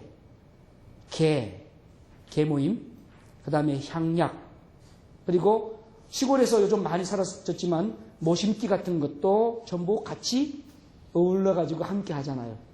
못줄도 띄우고 풍악도 울리고, 그래서 못하는 사람들은 못춤 갖다 배달해주고, 심는 사람은 막 심고, 또 나이 늙은 어르신들은 그냥 못줄만 띄우는 거예요. 자, 다 했나? 옮긴다. 옮기고 이렇게 하는 거예요.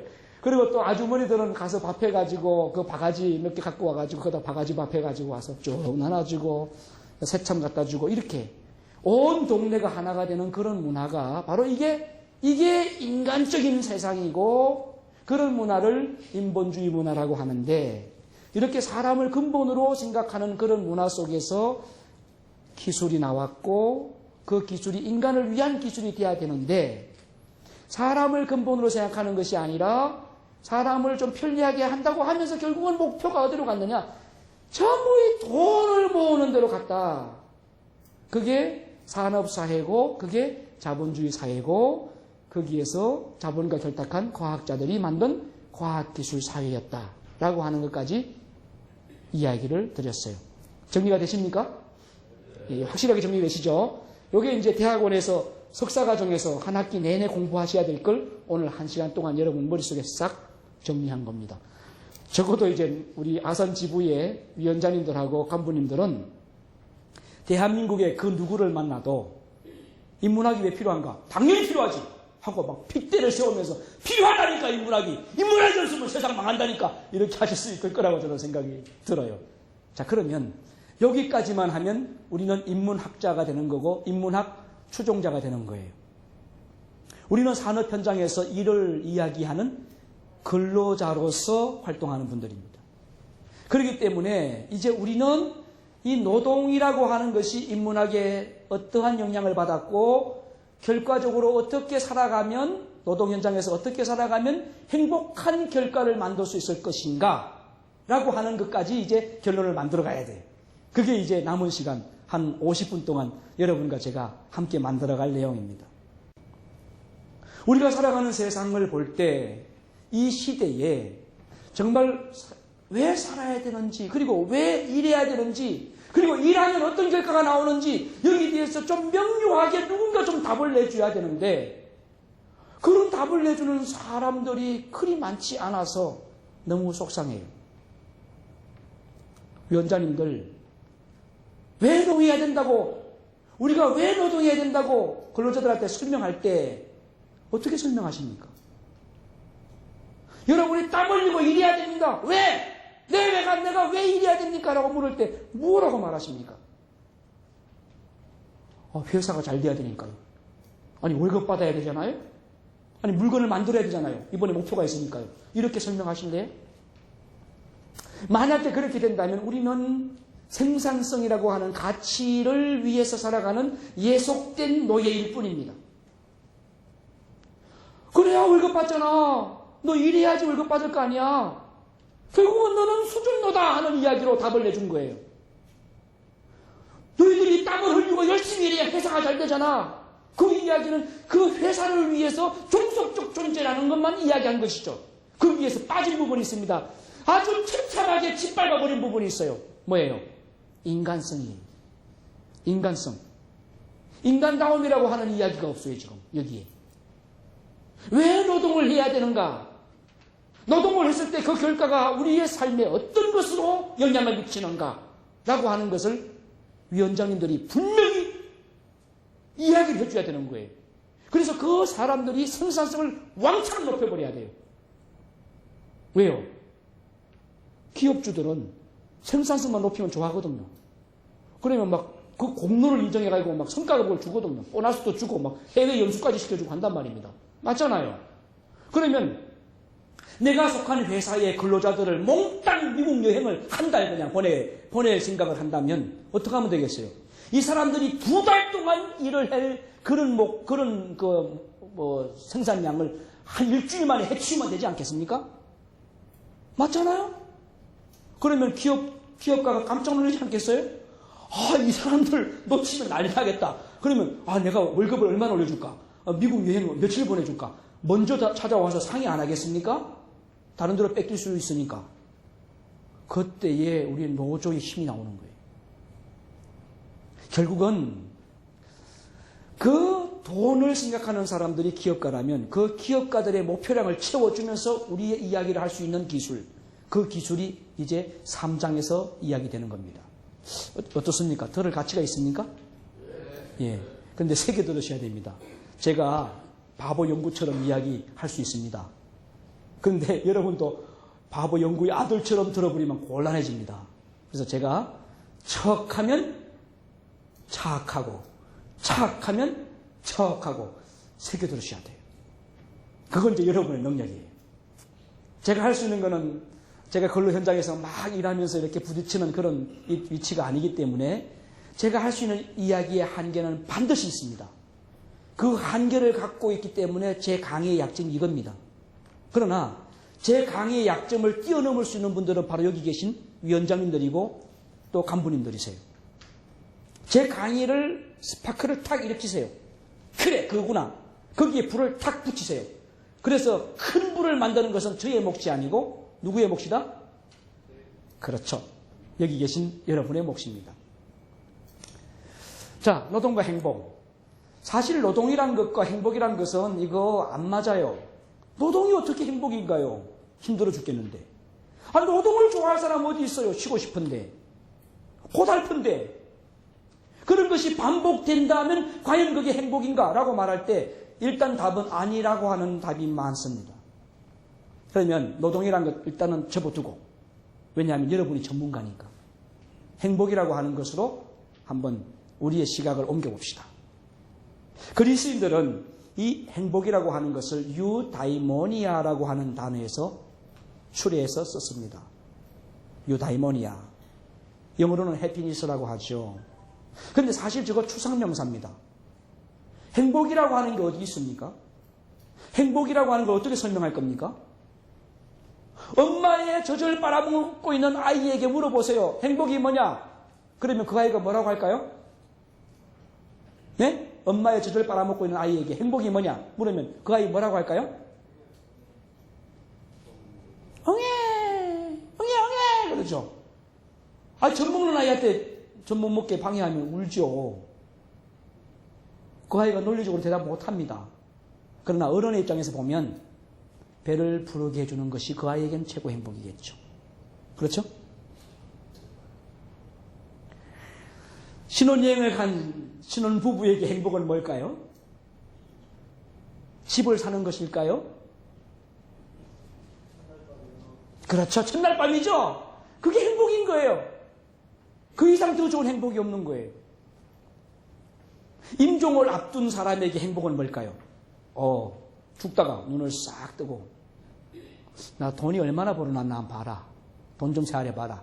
돈을 세알해요. 1억, 2억, 5억, 이렇게 죽는 겁니까? 그게 행복입니까?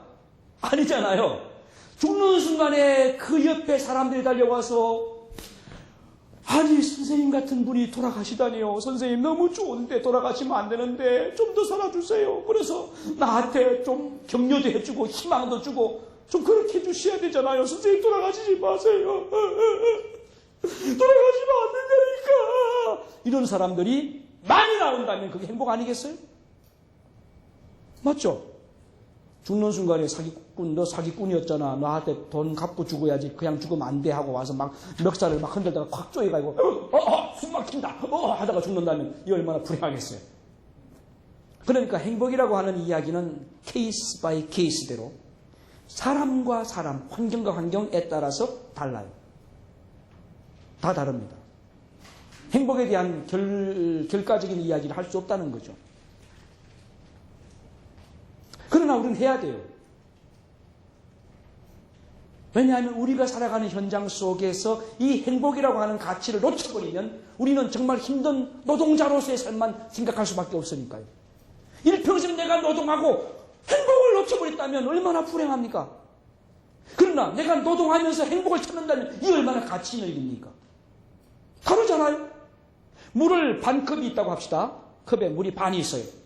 그런데 어떤 사람은 이 반의 물을 보면서 아이고 물이 반밖에 없다 하는 사람이 있을 것이고 어떤 사람은 물이 반이나 있네 하는 사람이 있을 거예요. 완전히 다른 거죠. 이 가치관이 완전히 다른 거죠. 반밖에 없다는 사람은 늘 초조하게 살 거고요. 반이나 있네 하는 사람은 여유 있게 살 겁니다. 완전히 다르죠. 63빌딩을 30층까지 엘리베이터가 올라갔는데 더 못 올라간대요. 정전이 돼서. 그래서 거기 딱 나왔습니다. 근데 두 가지 반응이 나올 거예요. 63층까지 어떻게 올라가지?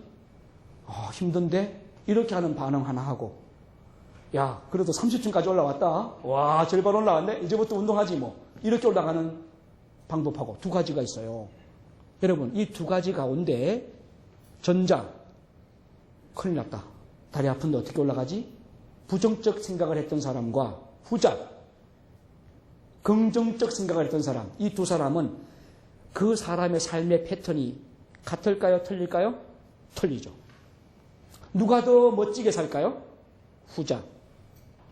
누가 더 행복하게 살까요? 후자. 그런 관점에서 우리가 행복을 이야기하면 이게 실마리가 풀립니다. 행복이라고 하는 것은 추상적인 명사지만 우리의 삶에 연결시켜서 얼마든지 해석이 가능한 거죠. 가능해요. 자, 이 행복에 대해서는 정말 다양한 사람들이 다양한 계층에서 고민해야 합니다. 그리고 하고 있습니다. 자, 보세요. 정치. 플라톤은 국가편에서 정치에 대하여 이야기할 때 지식을 제대로 갖고 있는 사람, 즉 다시 말해서 저 참된 지식이라고 하는 이데아계를 보고 있는 사람이 바르게 행동하는 것이 정치라고 말합니다. 그게 플라톤의 정치관입니다. 그래서 저 참된 세계의 지식을 갖고 와서 이 현상 세계에다가 퍼뜨리는 것이 정치가의 의무이기도 하다. 그래서 정치가는 교육자의 역할도 해야 된다는 거죠. 그런데 그 플라톤의 그러한 관점과 같이 있는 것을 전달해 주는 역할, 이렇게 주입시켜 주는 역할, 이게 통치자의 역할이라고 하는 관점도 있지만 노자는 동양 철학의 공자와 노자로 치잖아요. 이 노자는 그와 반대되는 생각을 합니다. 무위자연이에요. 전체 차렷! 주셔! 차렷! 이게 아니라는 거죠. 그냥 두라는 거예요. 내버려 두라는 거예요. 이게 자연주의입니다. 1960년대에 비틀즈가 레릿비라고 하는 노래로 세계의 젊은이들을 휩싸아서 끌고 가버립니다. 1960년대 이전만 해도요, 미국은 굉장히 엄격한 나라였어요. 교복을 입고 학교 가야 되고, 일본 시대에 우리가 배웠던 그러한 군사 문화 같은 그런 강연이 있었던 나라입니다, 그게. 그런데 그런 규율 속에서 청바지를 입고 대학교를 와도 청바지가 원래 작업복이거든요. 근로 현장에서 기름때 묻는 작업복이에요. 이게 길기니까 그걸 입는 건데 그 옷을 입고 대학교 오면 미국 사회에서는 용인이 안 되는 거죠. 이것 때문에 그냥 자퇴가 되는 거예요. 퇴학이 되는 거예요. 그런데 그런 것도 레리비라고 하는 노래 하나 때문에 놔버려둬라. 젊은이들이 열광하죠. 그 이야기. 장발 머리를 왜 깎게 만드냐? 왜 국가가 국가의 공권력으로 개인의 사생활을 침해하냐? 머리 깎지 마. 나도 내버려두라니까. 이래가지고 젊은이들이 막 그냥 몰려든 거예요. 그게 비틀즈의 레리비라는 노래가 그 기초입니다. 노자는 그와 같은 거예요. 그대로 두라. 그게 무위자연이라는 겁니다. 여러분 한자로 그 거짓 위자 아시죠? 거짓 위자를 써보시면 사람인변에 위할 위자죠. 이렇게. 그러니까 거짓 위자다라고 하는 것은 사람을 위하면 거짓이 된다 이겁니다. 그래서 영어로 art라고 하는 것은 예술이지만 거기 뒤에 전미사가 붙어서 artificial 그러면 인위적이다, 인공적이다, 가공적이다, 거짓된 것이다 이렇게 됩니다. 뜻이. 본래 예술은 아름다운 거예요. 그 예술 중에 진짜 예술은 뭐냐? 자연이 예술이죠. 맞죠? 자연 그게 예술입니다. 그걸 모방해가지고 그림으로 그려놓으니까 그림만 예술인 줄 아는데 진짜 예술은 자연 그게 예술입니다. 하늘에 떠오르는 저 장엄한 태양빛 그리고 밤하늘을 수놓는 저 멋진 별들의 모습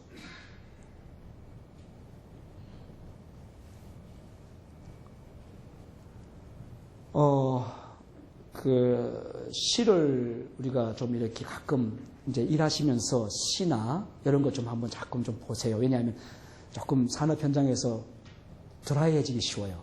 우리의 마음들이.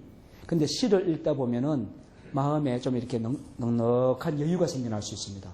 왜냐하면 생각을 하게 되니까. 근데 윌리엄 워즈워드라는 사람 아마 우리 학교 다니실 때 특히 이제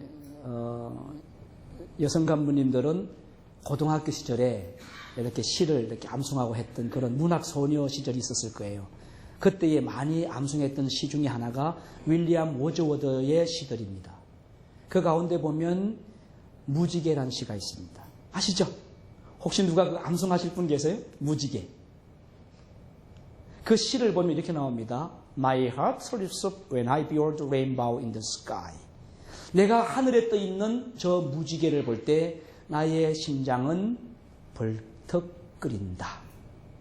어떻습니까?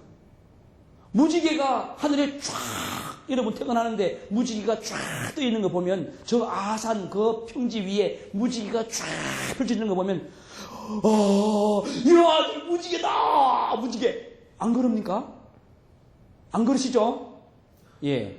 윌리엄 워즈워드는 그 상태를 뭐라고 하냐면 Let me die 죽게 해다오 그래요. 그거 죽을 때 되면 안 보인대요. 그게. 그런데 어린이들은 그걸 보면 막 저기 무지개 막 무지개 이런다는 거죠. 그래서 The child is father of the man 어린이는 어른의 아버지라는 말을 그 무지개라는 시에서 이야기해요. 어른들이 감성이 메마른 어른들이 아이들에게 배워라. 뭘 배우냐? 자연을 보면서 감동을 배워라 이거예요. 자연을 보면서 감동을. 그 이야기가 노자의 이야기입니다. 자연을 보면서 인간성을 배워라. 자연은 얼마나 선하냐? 자연이 너를 와서 때리더냐? 여러분 지나가는데 자연이 때린 적 있습니까? 바위가 저 설악산에 그 흔들바위가 내려와가지고 탁 때리고 갔습니까? 아니잖아요. 내가 가서 흔들바위 괜히 시비 걸었지. 이놈이 흔들리나 안 흔들리나 네가 이걸 내가 해보자. 여러분 한번 남자분들은 다 한번 밀어봤죠? 설악산 흔들바위. 그거 왜 그랬습니까? 흔들바위는 나한테 시비를 안 하는데 왜 가서 괜히 시비를 합니까? 아니 나무들이 잘 살고 있어요. 우리 산악회 등산 가다 보면 그냥 가지를 뚝뚝 꺾어놓고 가죠. 잎사귀 뚝뚝 따고 내버리고. 왜 그럽니까? 그 나무는 나한테 시비한 적이 없는데 나는 왜 나무 가지를 꺾어버리고 잎사귀를 따서 던지고 밟고 짓뭉개고 갑니까? 이게 인간이 이게 좀 문제가 있는 거예요. 자연은 인간을 위해서 살고 있지만 인간은 자연을 해친다. 그러므로 자연으로 돌아가야 돼. 그게 인간다움이야. 이게 노자 이야기거든요. 정리하면 플라톤의 관점과 노자의 관점은 완전히 대조적이다. 플라톤은 지식을 갖다가 넣어줘서 사람을 교화시켜야 된다. 그 레테강이라고 하는 망각의 강을 건너오면서 인간이 다 잊어버렸다. 그러니까 다시 상기시켜줘야 돼. 옛날 지식, 본래 지식, 이데아의 지식, 저 형상세계의 참된 지식을 가져와서 지금 다 잊어버린 이 멘초 같은 머릿속에 넣어줘야 돼. 그게 철학자고 그게 통치자야. 이게 플라톤의 이야기라면 노자의 이야기는 무슨 소리? 인간이 자연보다 못한데 자연에게 배우면 돼. 그냥 살아. 자연스럽게 살아. 그게 행복이야. 이렇게 말하는 거예요. 행복에 대한 실천 방법은 두 사람이 완전히 다르다는 것 정리했습니다. 플라톤은 누군가가 가르쳐줘서 그대로 살아가야 된다. 노자는 가르쳐줄 필요가 없어. 그냥 제대로 살아. 자연처럼 살아라니까. 자연이 봄이 오면 봄대로, 여름 오면 여름대로, 가을 되면 가을대로, 겨울 되면 눈 쌓이면 눈 쌓인 대로 그냥 자연이지. 그게 얼마나 아름다워. 그게 노자의 이야기고 그렇게 사는 것이 법이다. 그렇게 말했어요. 한자로 법법자는 삼수변의 갈것자죠. 삼수, 물입니다. 물이 흘러가는 게 법이란 거예요. 법이란 게 만들어 놓은 게 법이 아니라는 거죠. 그래서 여기서 나온 게 토마스 홉스 같은 사람은 자연법을 이야기합니다. 노자의 사상과 같이 맥락이 가는 거예요. 자연이 곧 법이라는 거예요. 인공적으로 법조문을 만들어가지고 자 노동조합법 이렇게 해야 된다. 그 다음에 헌법은 이렇게 가야 된다고 인간이 만든 법들 이거 다 이거 쓸데기 없다는 게 노자 이야기입니다. 그게 무슨 의미가 있냐 이거죠. 그 속에서 자연스러움이 사라져버리면 전부 다 가짜가 되는데 여러분 어떻습니까? 우리가 보리밥을 혹시 대전 오시면 저한테 전화하세요. 제가 보리밥 사드릴게요. 보리비빔밥 사드릴게요. 보리비빔밥. 근데 보리비빔밥 한 그릇을 먹더라도 마음을 통할 수 있는 그런 관계가 진솔한 인간관계지. 호텔로 가가지고 이거 8만 원짜리 식사인데 이거 내가 살게요. 하고 사고 아주 권위적이고 사무적이고 그리고 비인간적인 대화를 하고 끝난다면 여러분 둘 중에 어떤 거 하실래요? 보리밥 드실래요? 저하고 만나가지고 보리밥 드실래요? 아니면 호텔 여기 사장하고 만나가지고 비싼 거 드실래요? 뭐 그렇죠. 왜 그럽니까? 왜 보리밥을 찾으십니까? 뭘 원하시는 겁니까? 그렇죠. 마음의 소통. 인간 대접을 받겠다는 거 아닙니까? 인간다움을 찾겠다는 거 아니겠어요? 이게 왜 그러냐 하면 궁극적으로 인간은 행복을 향해서 찾아가기 때문이에요. 이 세상에 존재하는 모든 사람 그 누구라도 행복을 싫어하는 사람 아무도 없습니다. 모두가 행복과의 투쟁이에요. 행복하기 위해 태어났고 행복한 삶을 추구하고 살다가 행복이라고 하는 것이 내가 얼마나 이루었는가를 생각하며 아쉬워하고 죽는 것이 인간이라는 거죠. 그러니까 행복이라고 하는 것은 남의 이야기는 절대 아닙니다. 여기서 행복을 이야기하면 김용진 교수만의 이야기가 아닙니다. 우리 모두의 이야기입니다. 위원장님들이 또는 간부님들이 그 회사를 행복하게 만들려고 하는 분들 아닙니까? 맞잖아요? 그래서 오늘 그러한 에너지를 충전시키려고 여기에 오신 거 아닙니까? 그리고 여기에서 다른 노조는 어떻게 활동하는지 그분들 이야기도 좀 나누고 듣고, 아, 저기서는 저렇게 하는구나. 저분들은 단체적으로 이렇게 활동을 할 수 있구나. 저분들 이렇게 그 에너지원을 만드는구나. 그리고 이러한 이슈를 갖고 또 이렇게 하기 위해서 성과도 내고 그렇게 하는구나 하는 정보도 없고요. 그리고 좀 잘 되는 그런 노조 분야가 있으면 그분들 이야기도 들어서 사례도 삼고 그런 거 아니겠어요? 이 행복에 대한 고민은 정치 분야에서만 하는 거 아닙니다. 사실 경제도 행복하기 위해서 노력을 하고 있습니다. 일부분. 하지만 아쉽죠. 이 정치 분야, 경제 분야 이분들 진짜 각성 많이 해야 됩니다. 우리 한국 사회를 위해서. 저는 정말 그렇게 생각합니다. 오늘 제 강의가 혹시 우리 위원장님들이나 국장님들 좀 이렇게 찌르는 거 안 했습니까? 기분 나쁜 거 없었습니까? 그럼 다행입니다. 근데 저는 좀 직설적인 그런 강의를 하는 편이라서 조금 좀 이렇게 제가 봤을 때 아닌 것을 좀 이렇게 짚어드리는 그런 경향들이 있어요. 제 관점이니까, 그거는. 어차피 강사에게 준 기회니까. 그래서 아니면 그만이고, 그죠? 듣는 분들 입장에서 그게 아니었다면 사실 아니면 그럼 끝나는 거 아닙니까? 그러나 이 이야기가, 그것도 일리가 있다. 그럴 수도 있겠다. 그것도 괜찮겠는데 라는 충격이 된다면 우리 사회가 발전하지 않겠습니까? 그래서 저는 강의를 할 때 예를 들면 그 장학사들, 경기도 교육청의 장학사들 대상으로 강의할 때는 여러분 학교 오후 3시 되면 문 닫아라. 왜 중고등학생들을 밤 10시까지 야자 시간에 붙잡아 놓고 야자 하다가 싸우게 만드냐 애들. 그리고 그 아이들이 10년 뒤에 놀라지 마세요. 우리나라의 여성들의 질환 가운데 유방암이나 자궁경부암이 굉장히 높아졌어요. 20대 중반에 젊은 아이들이. 왜 그런 줄 아십니까? 암은 하루아침에 안 생깁니다. 10년 동안 발병합니다. 10년. 암의 주된 원인은 스트레스라는 거 아시죠? 스트레스가 주된 원인인데 이 아이들이 언제 10대 때 중고등학교에서 교실에서 왕성하게 뛰어놀고 자유롭게 생각하고 편하게 쉬어야 될 아이들이 교실에 앉아가지고 10시간씩 그냥 앉아가지고 밤 10시까지 이렇게 있어야 되니까 아이들을 병신을 만드는 겁니다. 제가 그 이야기를 지금 이야기한 대로 했어요. 여러분이 장학사라면 이거 기억해야 되는 거예요. 애들에게 지식을 넣어주는 것이 아니라 전인적으로 건강한 아이를 만들어야 대한민국에서 이 아이들이 건강한 국가를 만들어 나가지. 20대부터 병들어가지고 골골하면 그 의료비는 누가 낼 것이고 그 아이들 인생은 누가 책임질 것이고 그로 인해서 혼란은 어떻게 해결할 것인가. 교사라면 이거 해결해야 된다. 그러니까 뭐 찬반이 막 발언 안 해줘요. 교수님 그거 아닌 것 같은데요. 그래도 공교육을 해야죠. 학교는 교육을 해야죠. 내가 언제 교육하지 말라 했습니까? 교육을 하되 오후 3시까지만 하고 내보내요. 그래서 아이들이 자기 인성을 활성화시켜서 어른 보면 인사할 줄도 알고 가난하고 힘든 사람 보면 도와줄 줄도 알고 그리고 농촌에 힘들어하는 그런 어르신 계시면 쫓아가서 풀도 좀 뽑아주고 이게 인간 사는 거고 인간다움을 배우는 거 아니겠어요? 교육이 그거 아닙니까? 그러니까 맞습니다. 교수님 말이 맞습니다. 한쪽 그러고 한쪽에서는 그래도 그건 아닌 것 같은데요 하는 이런 찬반이 붙더라고요. 제가 그날 경기도 교육청 강의하고는 돌아오면서 정말 통쾌하더라고요. 경직된 교사들, 그분들이 장학사니까 교감이나 교장될 사람들인데 그분들의 의식을 한번 흔들어주고 왔다는 것 자체에 대해서는 강사로서의 매력을 갖습니다. 오늘 제 강의가 위원장님들, 국장님들 또는 우리 그 간부님들 좀 들을 만합니까? 고맙습니다. 예술도 그렇습니다. 예술 왜 합니까? 음악을 왜 하고 미술 왜 합니까? 행복을 이야기하려고 하는 거예요. 자신도 행복하지만 그걸 보는 사람이 이야 정말 멋진데?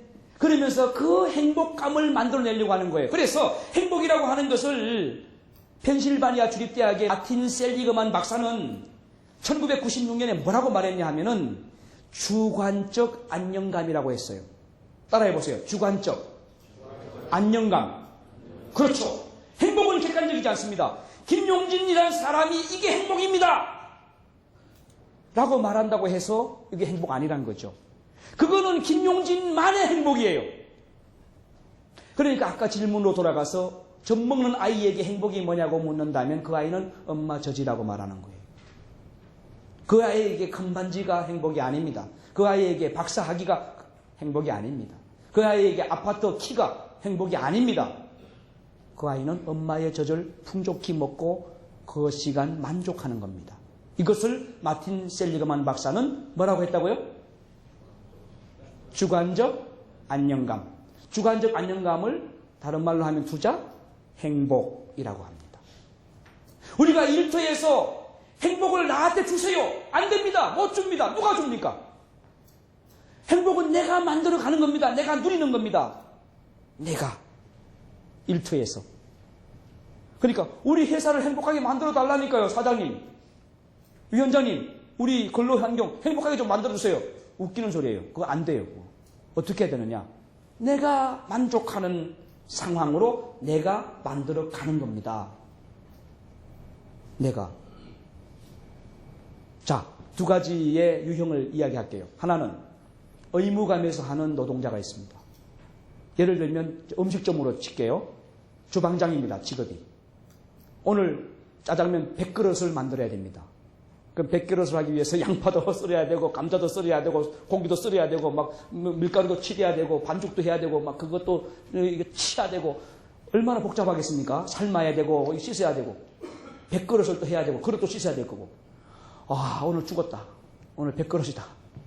와, 힘들어. 오늘 같은 날은 정말 지긋지긋하겠는데 이렇게 생각하는 사람이 있습니다. 누가 그렇게 생각했죠? 자신이죠. 그 사람은 그날 행복할까요? 불행할까요? 불행하죠. 왜 물이 반컵밖에 없는가? 그 사람과 같은 거죠. 그런데 오늘 100그릇? 좋아, 해볼만해. 신나게 합니다. 양파 막 썰면서 막 엉덩이를 흔들면서 합니다. 밀가루 반죽을 막 신나게 합니다. 그리고는 막 때려칩니다. 땀을 뻘뻘 흘리면서 막 즐겁게 합니다. 그 사람 마음은 그날 하루 종일 행복할까요? 불행할까요? 행복하죠. 그 행복 누가 만들었습니까? 자기가 만든 겁니다. 그 사장이 만들어준 선물이 아닙니다. 같은 노동이지만 노동을 하는 당사자가 그렇게 만들어간 겁니다. 그렇기 때문에 우리는 근로하시는 분들, 일하시는 분들에게 여러분 우리에게 좋은 조건을 달라고 하는 것을 요구하기 전에 지금 현재의 그 조건을 더 행복하게 만들어가는 기술이 필요합니다. 그건 바로 여러분의 몫입니다. 이걸 분명히 이야기하셔야 돼요. 분명히.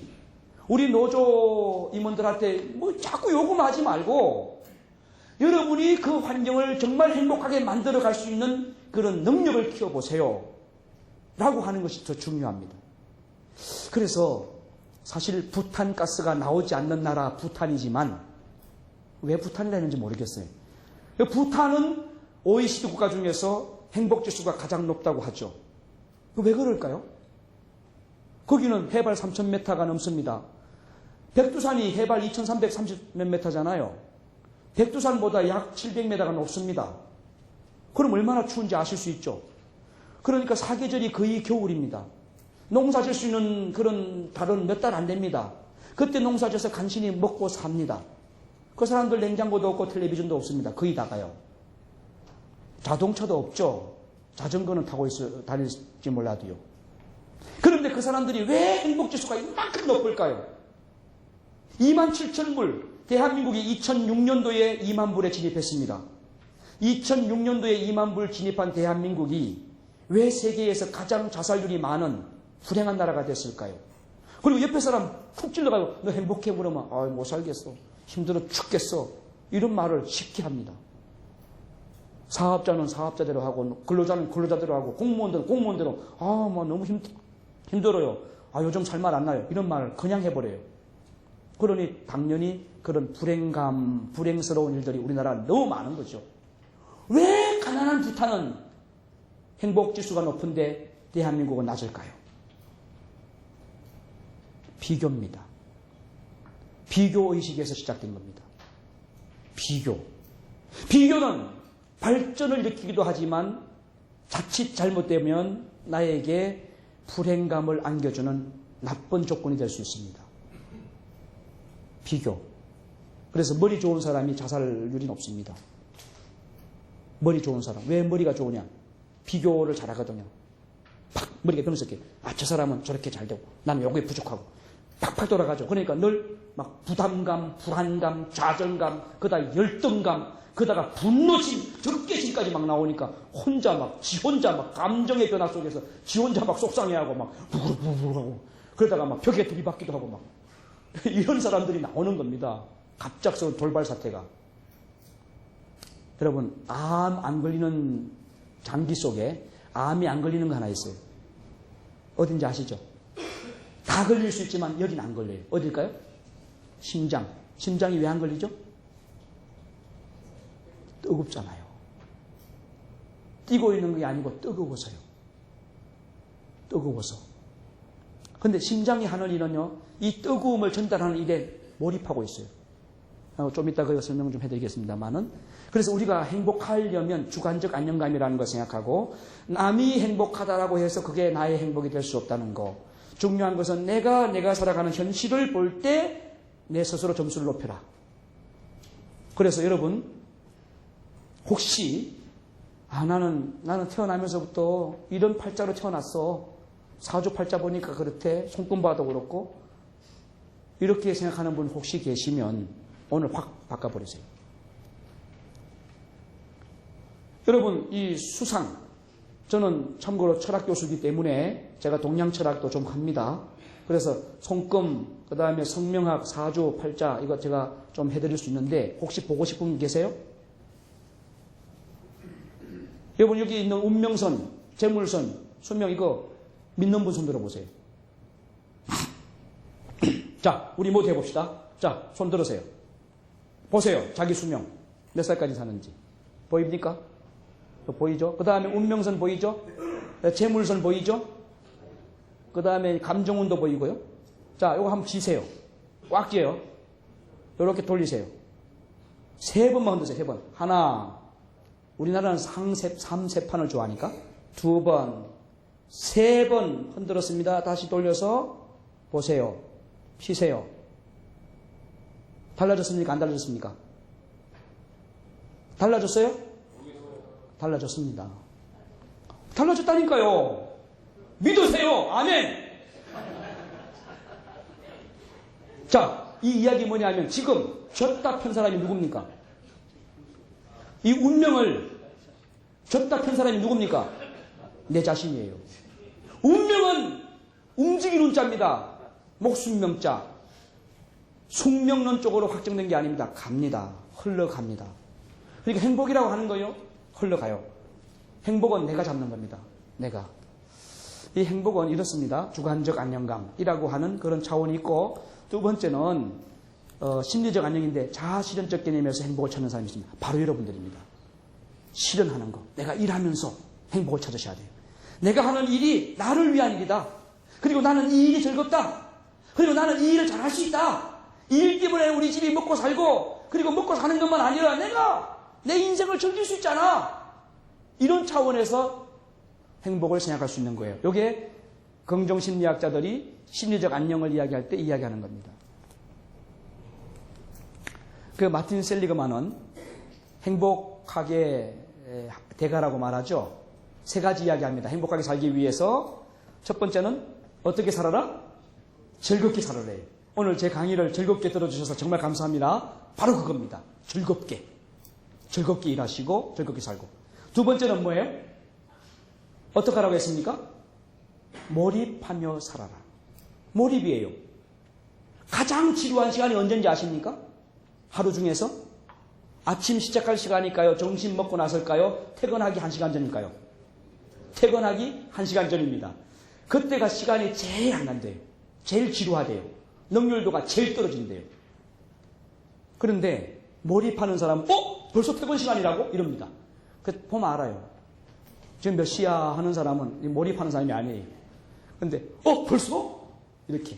이 사람은 정말 몰입하는 사람이고 행복하게 사는 사람이래요. 세 번째는 meaningful life입니다. 의미를 갖는 겁니다. 의미를 갖는 것. 자, 그래서 오늘 제 강의는 인문학이 필요하다. 그리고 인문학적 그러한 역할이 우리 사회를 만들었다. 문명을 만들었다. 문화를 만들었다.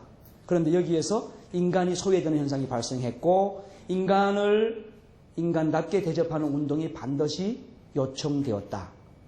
그러한 해결 방법으로 인문학이 필요했다라는 것이고요.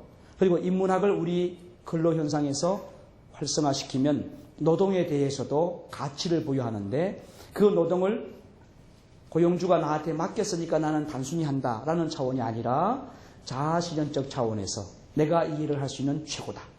최고 전문가다. 그리고 나는 이 일을 잘할 수 있다. 그리고 이 일을 통해서 나의 자아실현을 더 멋지게 할 것이다 하는 그런 생각을 가지면 노동이 행복이 될 수 있다라고 하는 것으로 오늘 강의의 결론을 맺겠습니다. 장시간 제 강의 들어주셔서 고맙습니다. 감사합니다.